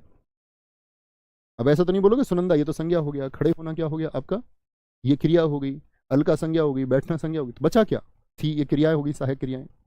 आप कहेंगे जी और है। अब देखिए सुनंदा खड़ी थी, एक वाक्य तो ये हो गया, पूर्ण वाक्य है, सुनंदा खड़ी थी। अलका बैठी थी, ये भी मित्र पूर्ण वाक्य है कि नहीं है, यस और नो, एक बार आंसर करें। दोनों पूर्ण वाक्य का मतलब जब वाक्य अपना पूरा अर्थ दे रहा हो तो वही मुख्य वाक्य होता है। क्या बोलेंगे, वही मुख्य वाक्य होता है। ठीक है, जैसे कि अगर मैं देखूं, एक हमारे बच्चे ने बहुत अच्छा, स्वाति, ठीक लिखा है बहन एकदम, मैं शादी में आती तो परंतु काम लग गया। अब देखो इसी इनके वाक्य को लिखते हैं, जैसे कि क्या लिखा इन्होंने व्यधिकरण में, मैं शादी में आती तो, शादी में आती, क्या बोलेंगे, अब आती की बात हो गई और इसमें बोले मैं शादी में आती तो, नहीं ऐसा नहीं बोल सकते, गलत हो जाएंगे बच्चों आप। मैं शादी में, इसको थोड़ा सा मॉडिफाई करना पड़ेगा हमको, मुझे शादी में आना था, मुझे शादी में आना था इसलिए मैं बाजार गई, मुझे शादी में आना था इसलिए भागना पड़ा, ऐसे लिख लो, इसीलिए भागना पड़ा। अब पूर्ण वाक्य, तो देखो प्रधान वाक्य क्या है, काम क्या करना था, काम मुख्य था कि शादी में आना था या शादी में जाना था, ये प्रधान वाक्य हो गया। लेकिन इस पर आश्रित कौन सी बात है, निर्भर कौन सी कर गई कि इसीलिए भागना पड़ा, भागना पड़ा अपने आप में पूर्ण वाक्य नहीं है, उस बात पर निर्भर करता है। जैसे एक और वाक्य हम देखें यहाँ, दूसरा वाक्य आप लिखें यहां पर, मेरी अंग्रेजी दुर्बल है, मेरी अंग्रेजी दुर्बल है, अंग्रेजी दुर्बल है, क्या बोला, मेरी अंग्रेजी दुर्बल है, अतः आप मेरी सहायता करो, अतः आप मेरी सहायता करो, अतः आप मेरी सहायता करो। बताइए जी, इसमें ढूंढेंगे अव्यय कहां पर है, एक बार अव्यय ढूंढेंगे। जैसे कि यहां पर भी हम दूसरा वाक्य ले सकते हैं, श्रेष्ठ कार्य करो, श्रेष्ठ कार्य करो, एक आश्रित भाव आपको दिखेगा, श्रेष्ठ कार्य करो जिससे माँ बाप गर्व कर सके, जिससे माँ बाप, माँ बापू गर्व कर सके, गर्व कर सके। ठीक है, अब ऐसा नहीं कि माँ बापू ही चाहने लगे कुछ गलत कार्य तुम कर दो। मैंने देखा है एक व्यक्ति को रिश्वत के बारे में समझाते हुए अपने बच्चे को, रिश्वत लेनी चाहिए उस एक पक्ष में कोई दिक्कत, बात समझे, श्रेष्ठ कार्य करो जिससे माँ बाप गर्व कर सके, तो क्या हो गया इसमें, आश्रित हो गया कि श्रेष्ठ कार्य करोगे तभी माँ बाप गर्व करेंगे। शादी में आना था तो भागना पड़ा। ठीक है, जैसे हम देखें आपसे, यदि कुछ करना है, या मैं बोल दूं, यदि यदि दरोगा बनना है, यदि दरोगा बनना है, बनना है तो पढ़ना पड़ेगा, तो पढ़ना पड़ेगा। यहां यदि और तो दोनों क्या हो गए, तो निर्भर किस बात पर करेगा, दरोगा बनना आश्रित हो गया पढ़ने पर, पढ़ना पड़ेगा, पढ़ना पड़ेगा। बहुत बढ़िया, जिससे एकदम ठीक लिखा है मान सिंह अनिल चौधरी। बात समझे, मुख्य वाक्य दो अलग अलग होंगे और यहां पर आश्रित है कि नहीं ये ढूंढ पाओगे, यानी कि बाद वाली बात जो है वो दूसरे पर निर्भर कर रही है। नहीं देखो, जैसे आकांक्षा ने लिखा है, लगातार मेहनत करो ताकि सफलता मिल जाए, बहुत अच्छा लिखा है। तो दोस्त हम चल रहे थे आपका समानाधिकरण और व्यधिकरण पर, ये कौन सा चल रहा है हमारा, समानाधिकरण। तो यहां पर लिख लीजिए समानाधिकरण के कुछ, उनसे आप वाक्य बनाएंगे उम्मीद करूंगा मैं। समानाधिकरण अव्यय हो गया ये तो, और ये क्या चल रहा है हमारा, व्यधिकरण अव्यय। समझ में आई मित्र बात इतनी, कि वाक्य देख करके आप ये पहचान पाएंगे कि वह आश्रित है कि नहीं है। उम्मीद करूंगा आप ये कार्य कर पाएंगे। तो समानाधिकरण अव्यय की जब बात आती है तो इसमें सबसे पहले आता है संयोजक। संयोजक का मतलब ऐसे शब्द जो जोड़ने का काम करते हैं, ऐसे शब्द जो जोड़ने का काम करते हैं, जैसे कि और हो गया, तथा हो गया, एवं हो गया, वह हो गया, एवं हो गया, और आपका वह हो गया। ठीक है, संयोजक जो जोड़ने का काम करते हैं। विभाजक जो अलग करने का काम करेंगे। विभाजक क्या होते हैं? जो अलग करने का काम करते हैं। या तो ये कर लो, जैसे परीक्षा में प्रश्नों के लिए आता है कि अथवा, अथवा वाले प्रश्न किए हैं बोर्ड परीक्षाओं में, तो एक चॉइस होती है, या तो ये या ये। ठीक है, प्रश्न संख्या 9 को हल कीजिए अथवा 10 को हल कीजिए, तो आपका अथवा हो गया। ठीक है, नहीं तो हो गया, नहीं तो, या तो यह कार्य कर लीजिए, नहीं तो यह कार्य कर लीजिए, नहीं तो हो गया, विभाजक आ जाता है। एक आपका विरोध आता है, विरोध दर्शक। विरोध दर्शक, वह आती तो सही पर उसके घर वालों ने नहीं आने दिया, तो क्या बोलेंगे? इसमें आता है पर। वह पास तो हो जाता परंतु पढ़ाई ना कर पाया, पढ़ाई ना कर पाया, तो पर, परंतु, लेकिन, लेकिन बहाने वाली चीजें हैं, लेकिन, मगर, मगर। ठीक है, वरन शब्द आता है इसमें, वरन, बल्कि, बल्कि शब्द आता है। ठीक है, विरोध दर्शक होते हैं। ऐसे आते परिमाण दर्शक। परिमाण दर्शक जो समानाधिकरण वाक्य आप जोड़ेंगे, इसलिए अतः, जैसे मैंने एक वाक्य लिखवाया आपको, अतः, अतः आपको, आप मेरी सहायता करो, अतः। एक अतएव भी आता है, अतएव, अतएव। वाक्य बनाएंगे, सबका प्रयोग करके वाक्य बनाएंगे।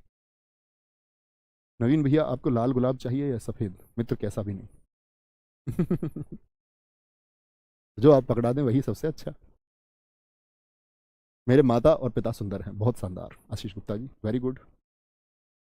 सर जी ऊपर देखिए, तीसरे वाक्य में यदि दरोगा बनना पढ़ना पड़ेगा। हाँ पढ़ेगा होगा भाई, पढ़ेगा नहीं, पढ़ना पड़ेगा, सॉरी, पढ़ना पड़ेगा। छोटी छोटी गलतियों के लिए आप माफ कर देना, हो जाती है। ठीक है, यदि बांसुरी बजाना है तो बांसुरी पकड़ना पड़ेगा। बहुत शानदार, बहुत बढ़िया। यदि सर से मिलना है तो दरोगा बनना पड़ेगा। नहीं भैया, यहाँ तो कभी भी आ सकते हैं आप। उम्मीद करूंगा सब इंस्पेक्टर बनकर आएंगे तो उससे बेहतरीन चीज कोई हो नहीं सकती।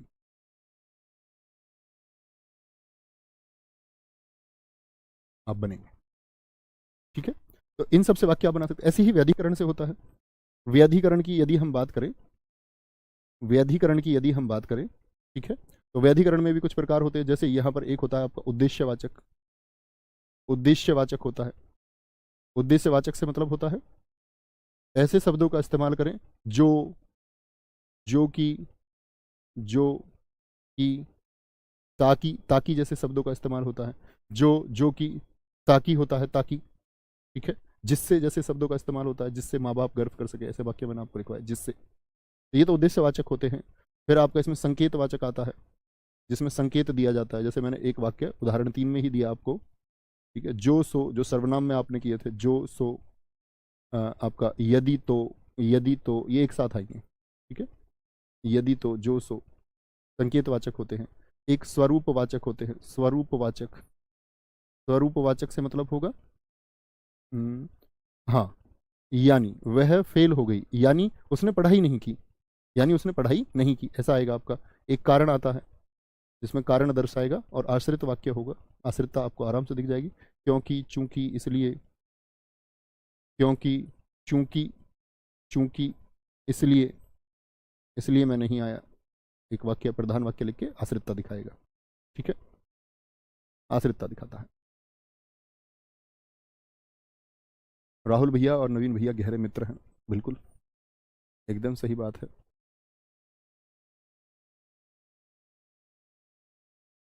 यदि आपने अपराध किया तो हमें मजबूरन आपको गिरफ्तार करना पड़ेगा। साक्षी चतुर्वेदी जी, एक दरोगा जी की भाषा बोलते हुए।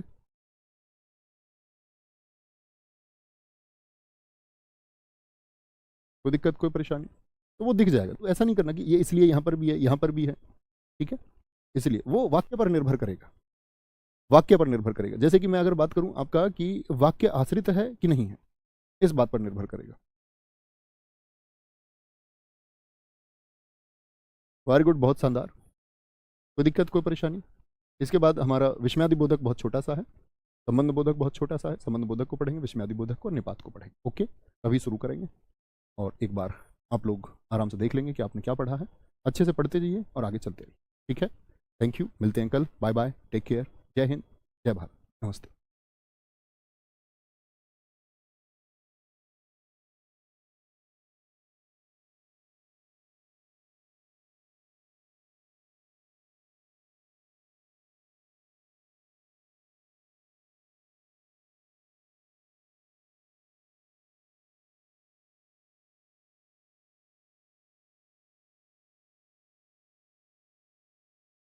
जय हिंद दोस्तों, मैं नवीन शर्मा आप सभी का स्वागत करता हूं। आशा करता हूं आप सब एकदम अच्छे हैं, एकदम बेहतरीन हैं। एक बार सारे प्यारे दोस्त बताएंगे आप सब कैसे हैं।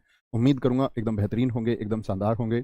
चंद्रेश यादव जी, प्रियांशु सालू दुबे, उपासना राठौड़, निकिता यादव, शिवम दुबे, कुलदीप कुमार, प्रशांत, अनीश दीक्षित, सचिन कुमार, बादल सिंह, सुनीता मौर्य, सुमित चौधरी, साकिब, कोमल शुक्ला, पुष्पेंद्र कुमार, सारे प्यारे दोस्तों का बहुत स्वागत है।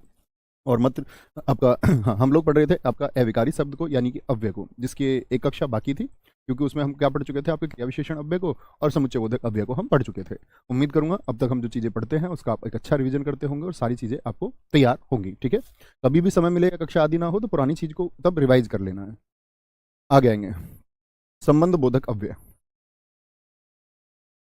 संबंध बोधक अव्यय, ये यहाँ तक मैंने पढ़ाया भी था आपको, लेकिन वो क्लास आपकी लाइव हो ही नहीं पाई थी परसों, तो वो जाने को रिकॉर्डेड फॉर्मेट में चली जाती, लेकिन फिर मैंने भेजी नहीं उसको। मैं उसको पढ़ाता रहा, बाद में पता चला क्लास आपसे कनेक्ट ही नहीं हो पा रही है, ठीक है।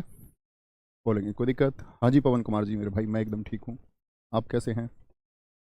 संबंध बोधक अव्यय एक बार दोस्त देखिए, समुच्चय बोधक अव्यय की जो हमने बात की थी, समुच्चय बोधक अव्यय की क्या परिभाषा हमने लिखी, तो आप कहेंगे भैया जो वाक्यों या वाक्यांशों को जोड़ते हैं वो होते हैं समुच्चय बोधक, यानी दो वाक्यों के बीच में एक जुड़ाव होता है। लेकिन यहां पर संबंध बोधक में ऐसा नहीं होगा। संबंध बोधक में जो आपका जुड़ाव होगा, तो लिखना वे शब्द जो संज्ञा या सर्वनाम शब्दों को संज्ञा या सर्वनाम संज्ञा या सर्वनाम शब्दों को अन्य संज्ञा या सर्वनाम शब्द से जोड़ते हैं। अन्य संज्ञा या सर्वनाम शब्द से जोड़ते हैं, उनको भाई साहब हम क्या कहेंगे, क्योंकि वहां वाक्यों को जोड़ना था, यहां संज्ञा और सर्वनाम शब्दों को जोड़ना है। संज्ञा और सर्वनाम शब्दों को देखेंगे कैसे, बड़े अच्छे से जोड़ेंगे। उसके कुछ शब्द लिख लीजिए। पहले संबंध बोधक अव्यय के कुछ उदाहरण हम लिख लेंगे। उदाहरण जैसे कि इस जंगल के पीछे पर्वत है, मैंने बोला इसमें पहचानना, इस जंगल के पीछे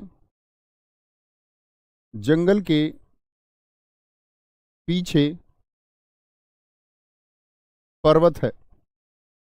मुझे बताइए इसमें संबंध बोधक अव्यय क्या है, कौन से दो संज्ञा शब्द जोड़े रहा। तुम घर के अंदर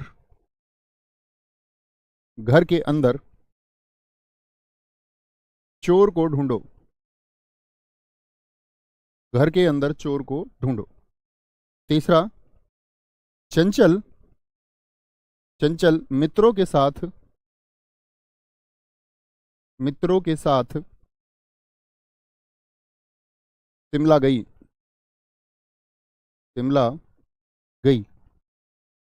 चौथा, विद्यालय के सामने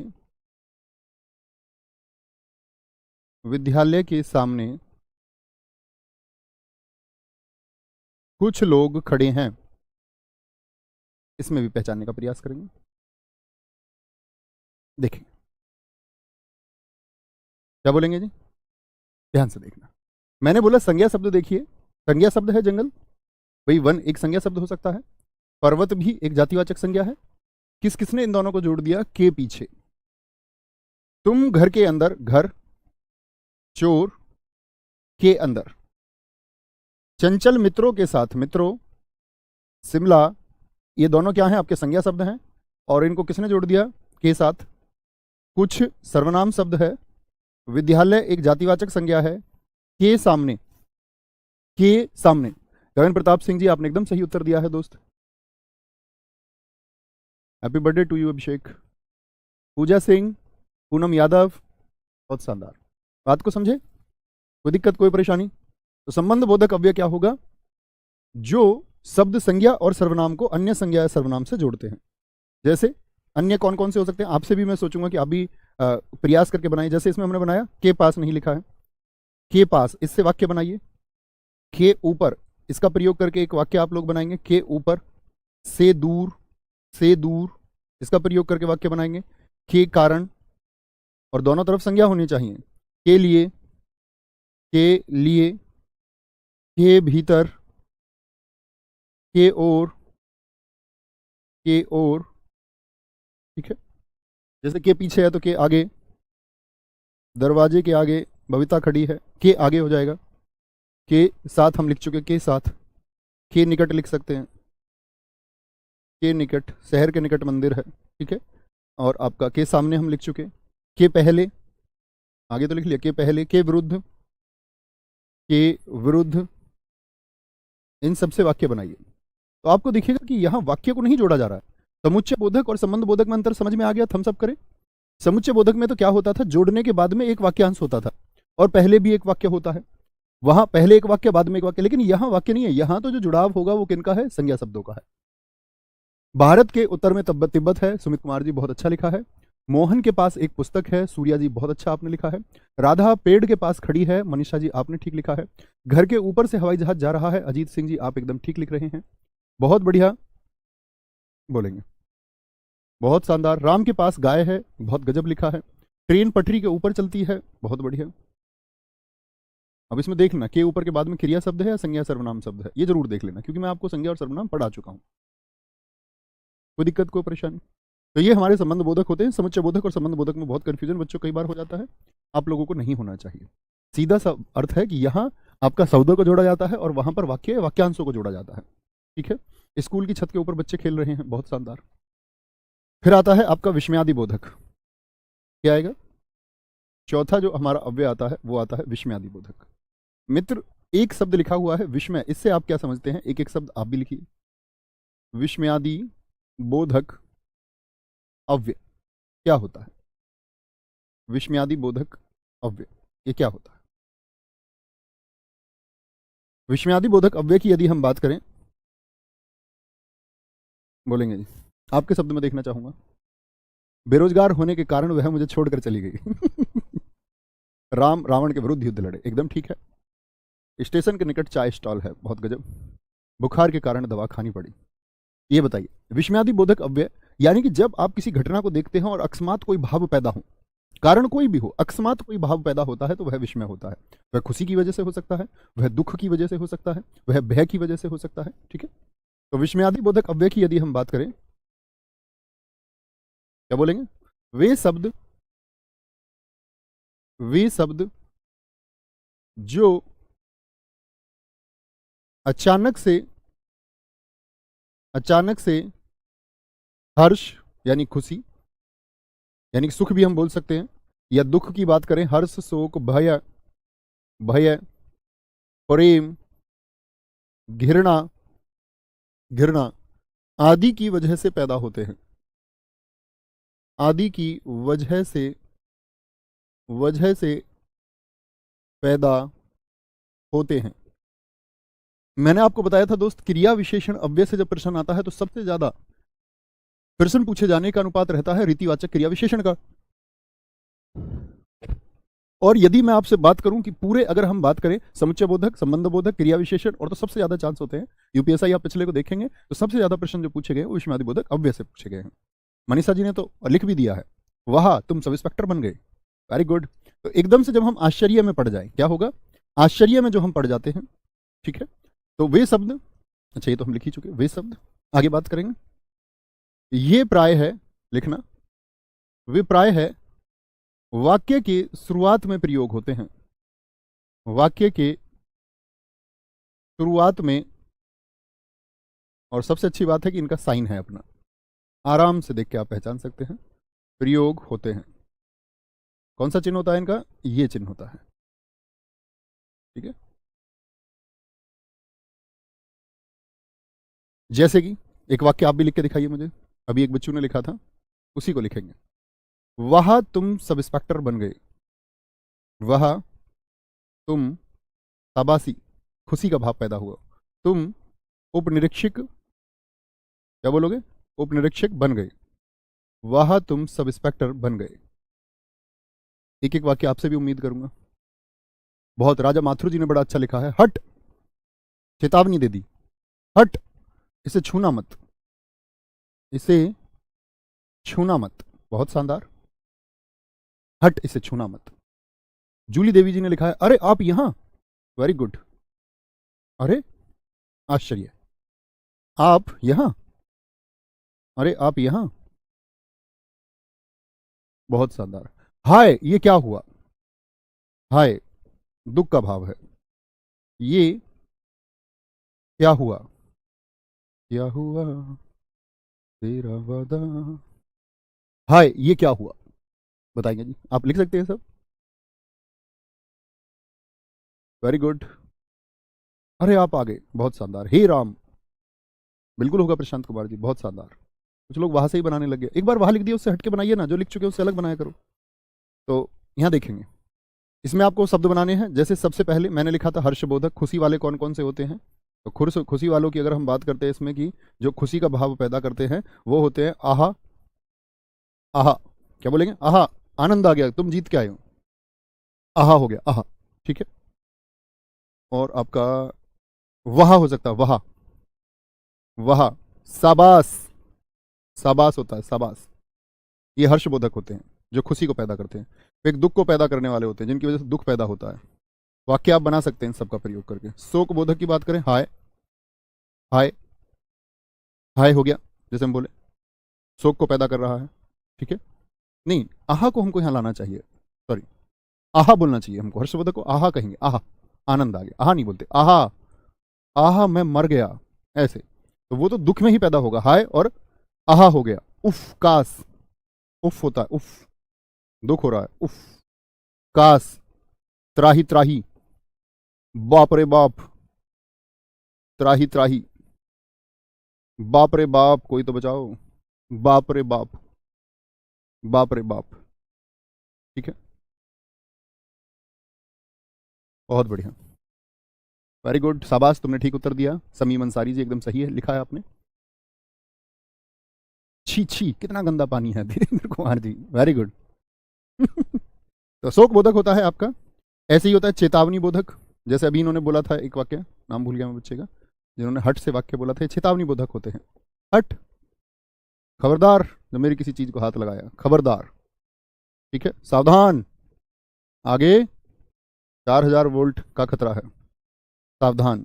जैसे कि आपका इसमें घृणा आता है, जैसे अभी आपने छीछी कहा था, घृणा बोधक होता है। किसी चीज को देख के जब घृणा पैदा हो, छी छी मम्मी, छी छी, लड़कियां बहुत कहती हैं शब्द छी छी, थू थू, मैं तो उसके घर भी ना जाऊं, बड़ा धिक्कार है। क्या बोलोगे, आपका ये घृणा बोधक होता है, घृणा बोधक हो गया। और आपका जैसे घृणा बोधक में हट भी आ सकता है, ऐसा नहीं है कि एक में ही आएगा। वो चेतावनी बोधक भी कब हो जाएगा, जब हटने की बात की जाएगी, वो तो वाक्य पर निर्भर करेगा। घृणा बोधक हो गया। एक क्रोध बोधक होता है, जो गुस्से में बोला जाता है। क्रोध बोधक का मतलब होता है चुप, एकदम से बोल दे शुरुआत में, चुप, कोई नहीं बोलेगा, हटो, बोलेंगे, कोई दिक्कत, कोई परेशानी। बहुत शानदार। उफ, मैं परेशान हो गई, हाँ बिल्कुल ठीक लिखा है एकदम से। वह मेरा नियुक्ति पत्र आ गई, नियुक्ति पत्र आ गया बच्चों, आ गई नहीं। गलत वाक्य लिखोगे तो फिर कैसे नियुक्ति पत्र आएगा। स्वीकृति बोधक, जहां पर परमिशन की बात होगी, स्वीकृति बोधक। स्वीकृति मतलब जहां पर एक परमिशन मिल रही होगी। इसमें जैसे वाक्यों मिल गया, हाँ तुम यह काम कर सकते हो, ऐसे बोल दिया शुरू में, ठीक है, हाँ हाँ जाओ कर लो, हाँ हाँ, हाँ हाँ, ठीक है, ऐसे बन गया आपको। अच्छा, अच्छा ठीक है, जी आप कर लीजिए, वाक्य के शुरुआत में जी आप कर लीजिए।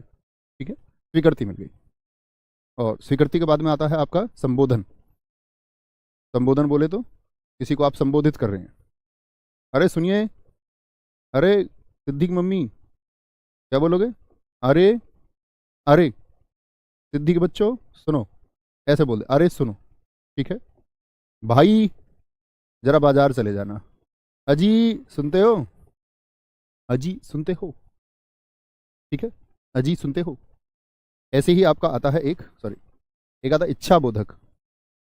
इच्छा बोधक, इच्छा का बोध करा देता है। जैसे कि काश, बहुत पूछा जाता है ये वाक्य, काश, ऐसे बोलते हैं ना, काश, कुछ भी सोच लीजिए, काश मैं देश का प्रधानमंत्री होता, काश मैं मुख्यमंत्री होता, काश मैं राज्यपाल होता, ऐसे लिखेंगे जी। वाक्य आप बना सकते हैं। अजी सुनते हो? हाँ अमित यादव जी बिल्कुल सुनते हैं। अरे इधर को आओ। नहीं, परीक्षा में ऐसा नहीं लिखा मिलेगा इधर इधर इधर, इधर को आइए, नहीं। सैन जहान कह रही है काश मैं प्रधानमंत्री बनी होती। अभी कौन सा चांस खत्म हो गया तुम्हारा? अभी तो बड़ी कम उम्र है। अभी तो शायद आप लोकसभा जाने की उम्र भी तुम्हारी नहीं हुई हो, बहुत सारों की तो लोकसभा में भी बैठ पाओ। राज्यसभा तो बाद का ऑप्शन है। अभी सब कुछ जीवित है, प्रयास कीजिए। भैया गाना भी तो है, काश कहीं ऐसा होता दो दिल होते सीने में, एक टूट भी जाता इश्क में तो तकलीफ ना होती जीने में। वाह, बहुत गजब। कोई दिक्कत? हाँ, एक से ज्यादा में हो सकते हैं, वहां शोक की बात होगी, ठीक है, कोई दिक्कत नहीं। ठीक है जी, इतनी बात में किसी को कोई दिक्कत, कोई परेशानी? बोले एक बार।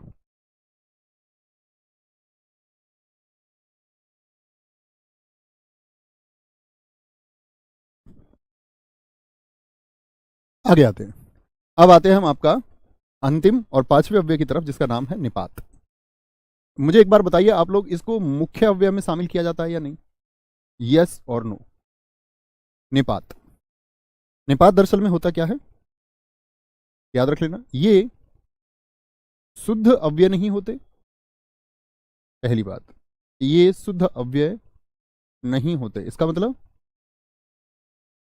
इनको मूल अवयव में शामिल नहीं किया जाता है। पहली बात तो ये रही निपात की। दूसरी बात इसमें आती है, इसका प्रयोग प्रयोग वाक्य के भाव को परिवर्तित करता है, वाक्य के भाव को, यानी जो उसका भावार्थ है, परिवर्तित करता है।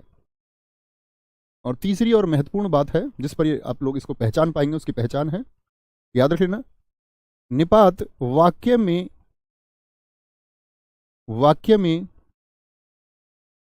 विशेष बल देने के लिए प्रयोग किया जाता है, विशेष बल देने के लिए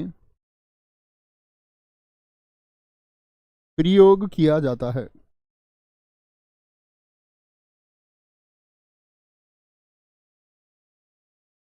विशेष बल देने के लिए। लोकेश चौधरी, काश, अभी वहीं आप, काश में नवीन सर का बेटा होता है यार, ये कौन सी बात है मेरे दोस्त, आप अपने भाई हैं, एकदम भाई, तम भाई। Thanks for this love.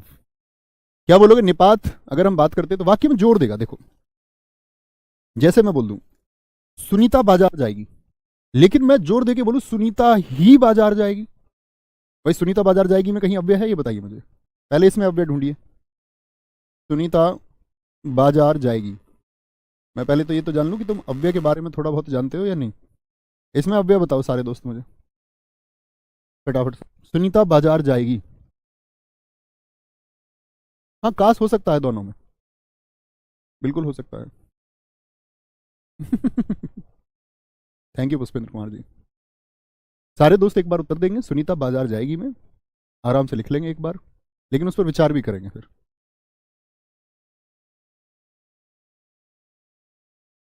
गुरुजी ओम्फो किस में आएगा? ओम्फो हिंदी का शब्द ही नहीं है। इसीलिए नहीं आएगा कहीं भी। नहीं है जी, नहीं है, नहीं है, नहीं है। बहुत शानदार, कुछ ने बाजार लिख दिया है, बाकी सबने लिखा है नहीं है। बाजार लिखने वाले 3-4 हैं, बताओ। तो सुनीता संज्ञा शब्द हो गया भाई सब, बाजार भी संज्ञा शब्द है एक, ये क्रिया शब्द है, तो अव्यय तो बचा ही नहीं। अव्यय तो क्या है? अविकारी है, ना संज्ञा हो सकता, ना सर्वनाम हो सकता, ना विशेषण हो सकता, ना क्रिया हो सकता। ठीक है, आगे आएंगे। सुनीता बाजार जाएगी, यहां पर एक बात देखें, मैंने दूसरा वाक्य लिखा, सुनीता ही बाजार जाएगी, ही। सुनीता मना कर रही थी, मैं नहीं जाऊंगी बाजार, मुझको तो शॉपिंग करने कहीं और जाना है, घर का सामान लेने बाजार नहीं जाऊंगी। उसने मम्मी ने बोला सुनीता ही बाजार जाएगी। अब बताइए तो क्या बोलेंगे भैया, जो वाक्य में क्या बोलोगे, विशेष बल देने के लिए प्रयोग किए जाते हैं, विशेष बल, तो ही से विशेष बल दिया गया, ठीक है। जैसे बोले सिद्धि ने ही सारी बातें की, सारी बातें की, ही तो जोर दे दिया वाक्य में। या हम देखते कि सिद्धि ने सारी बातें की, तो आपका जोर नहीं दिया जा रहा है कहीं भी। मैं बोल दूं ही। अगर हम बोले आकाश ने ही सविता को मारा, सविता को मारा, अब वो तो कारक है, ने कारक है, कर्ता कारक, लेकिन ही क्या है, ही निपात है। ही क्या है, ये निपात है, निपात, ठीक है। मैं भी उसके साथ जाऊंगा, उसके साथ जाऊंगा, समझे जी मित्र। मैं भी, अब मैं ऐसे बोलता मैं उसके साथ जाऊंगा, ठीक था वाक्य, मैं उसके साथ जाऊंगा, लेकिन बोलूं मैं भी उसके साथ जाऊंगा। अब बोली मैं भी सब इंस्पेक्टर बनूंगा, अब ये कॉमन बात थी, मैं सब इंस्पेक्टर बनूंगा, साधारण वाक्य था, लेकिन जब आपने भी दिया, मैं भी सब इंस्पेक्टर बनूंगा, तो भी आपने क्या जोड़ दिया है, जोड़ दिया है, ठीक है। आ गया, कोई दिक्कत, कोई परेशानी? बहुत शानदार,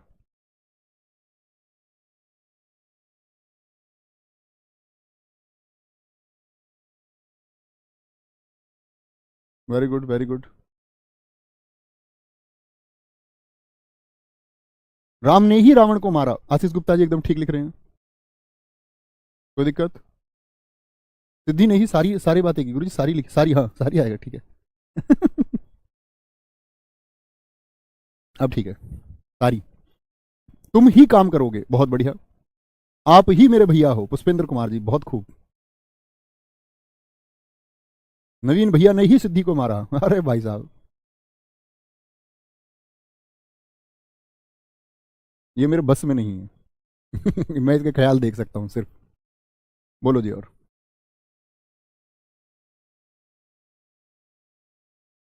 बहुत, देखो एक अच्छा वाक्य लिखा है समीम अंसारी जी ने, जैसे धन कमा लेने से जीवन नहीं चलता, लेकिन उन्होंने एक वाक्य जोड़ा, धन कमा लेने मात्र से जीवन नहीं चलता। तो एक मात्र यानी जोर दे दिया उन्होंने वाक्य में, धन कमा लेने मात्र से जीवन नहीं चलता।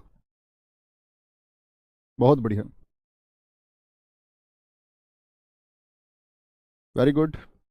आपको 100 रुपए मिलेंगे, और साथ में जो एक अच्छा वाक्य लिखा है मंजू जी ने, उन्होंने लिखा है आपको 100 रुपए मात्र मिलेंगे। तो मात्र क्या है, जोर देने के लिए है। मेरी वर्दी खाकी ही होगी, वेरी गुड। गब्बर ने ही बसंती नचाया, बहुत शानदार। तो ये हमारा अब चैप्टर था दोस्त निपात। अब ये थोड़ा कठिन चैप्टर माना जाता है हिंदी का, तो इसको आप पढ़ लेंगे। अब शायद हम लोग एक बार वाक्य के भेद पढ़ लेंगे, कौन कौन से होते हैं, सरल, संयुक्त और मिश्र वाक्य कैसे होते हैं, वो हम पढ़ेंगे। और धीरे धीरे हम अपने ग्रामर के पोर्शन खत्म कर लेंगे, ठीक है। फिर हम वॉक्यूब की तरफ चलेंगे, और वॉक्यूब हम डिसाइड कर लेंगे, मतलब आप म्यूचुअल तरीके से बात करके ग्रच्छंद अलंकार को पहले पढ़ें वॉक्यूब से, या बाद, आपकी जैसे मर्जी होगी ऐसे पढ़ लेंगे, ठीक है। तो ख्याल रखिए, बहुत अच्छा वाक्य आपने भी लिखा है सतवीर भाई, ज्ञान ही जीवन है, बहुत शानदार। तो मिलते हैं कल नए अध्याय के साथ में। एक बार आप इसका रिवीजन कर लेंगे अच्छे से, सारे चैप्टर को पढ़ लेंगे। अभी शायद आपके पास 15-1 मिनट बाकी हैं। थैंक यू, जय हिंद। मिलते हैं दोपहर 12 बजे, नमस्ते।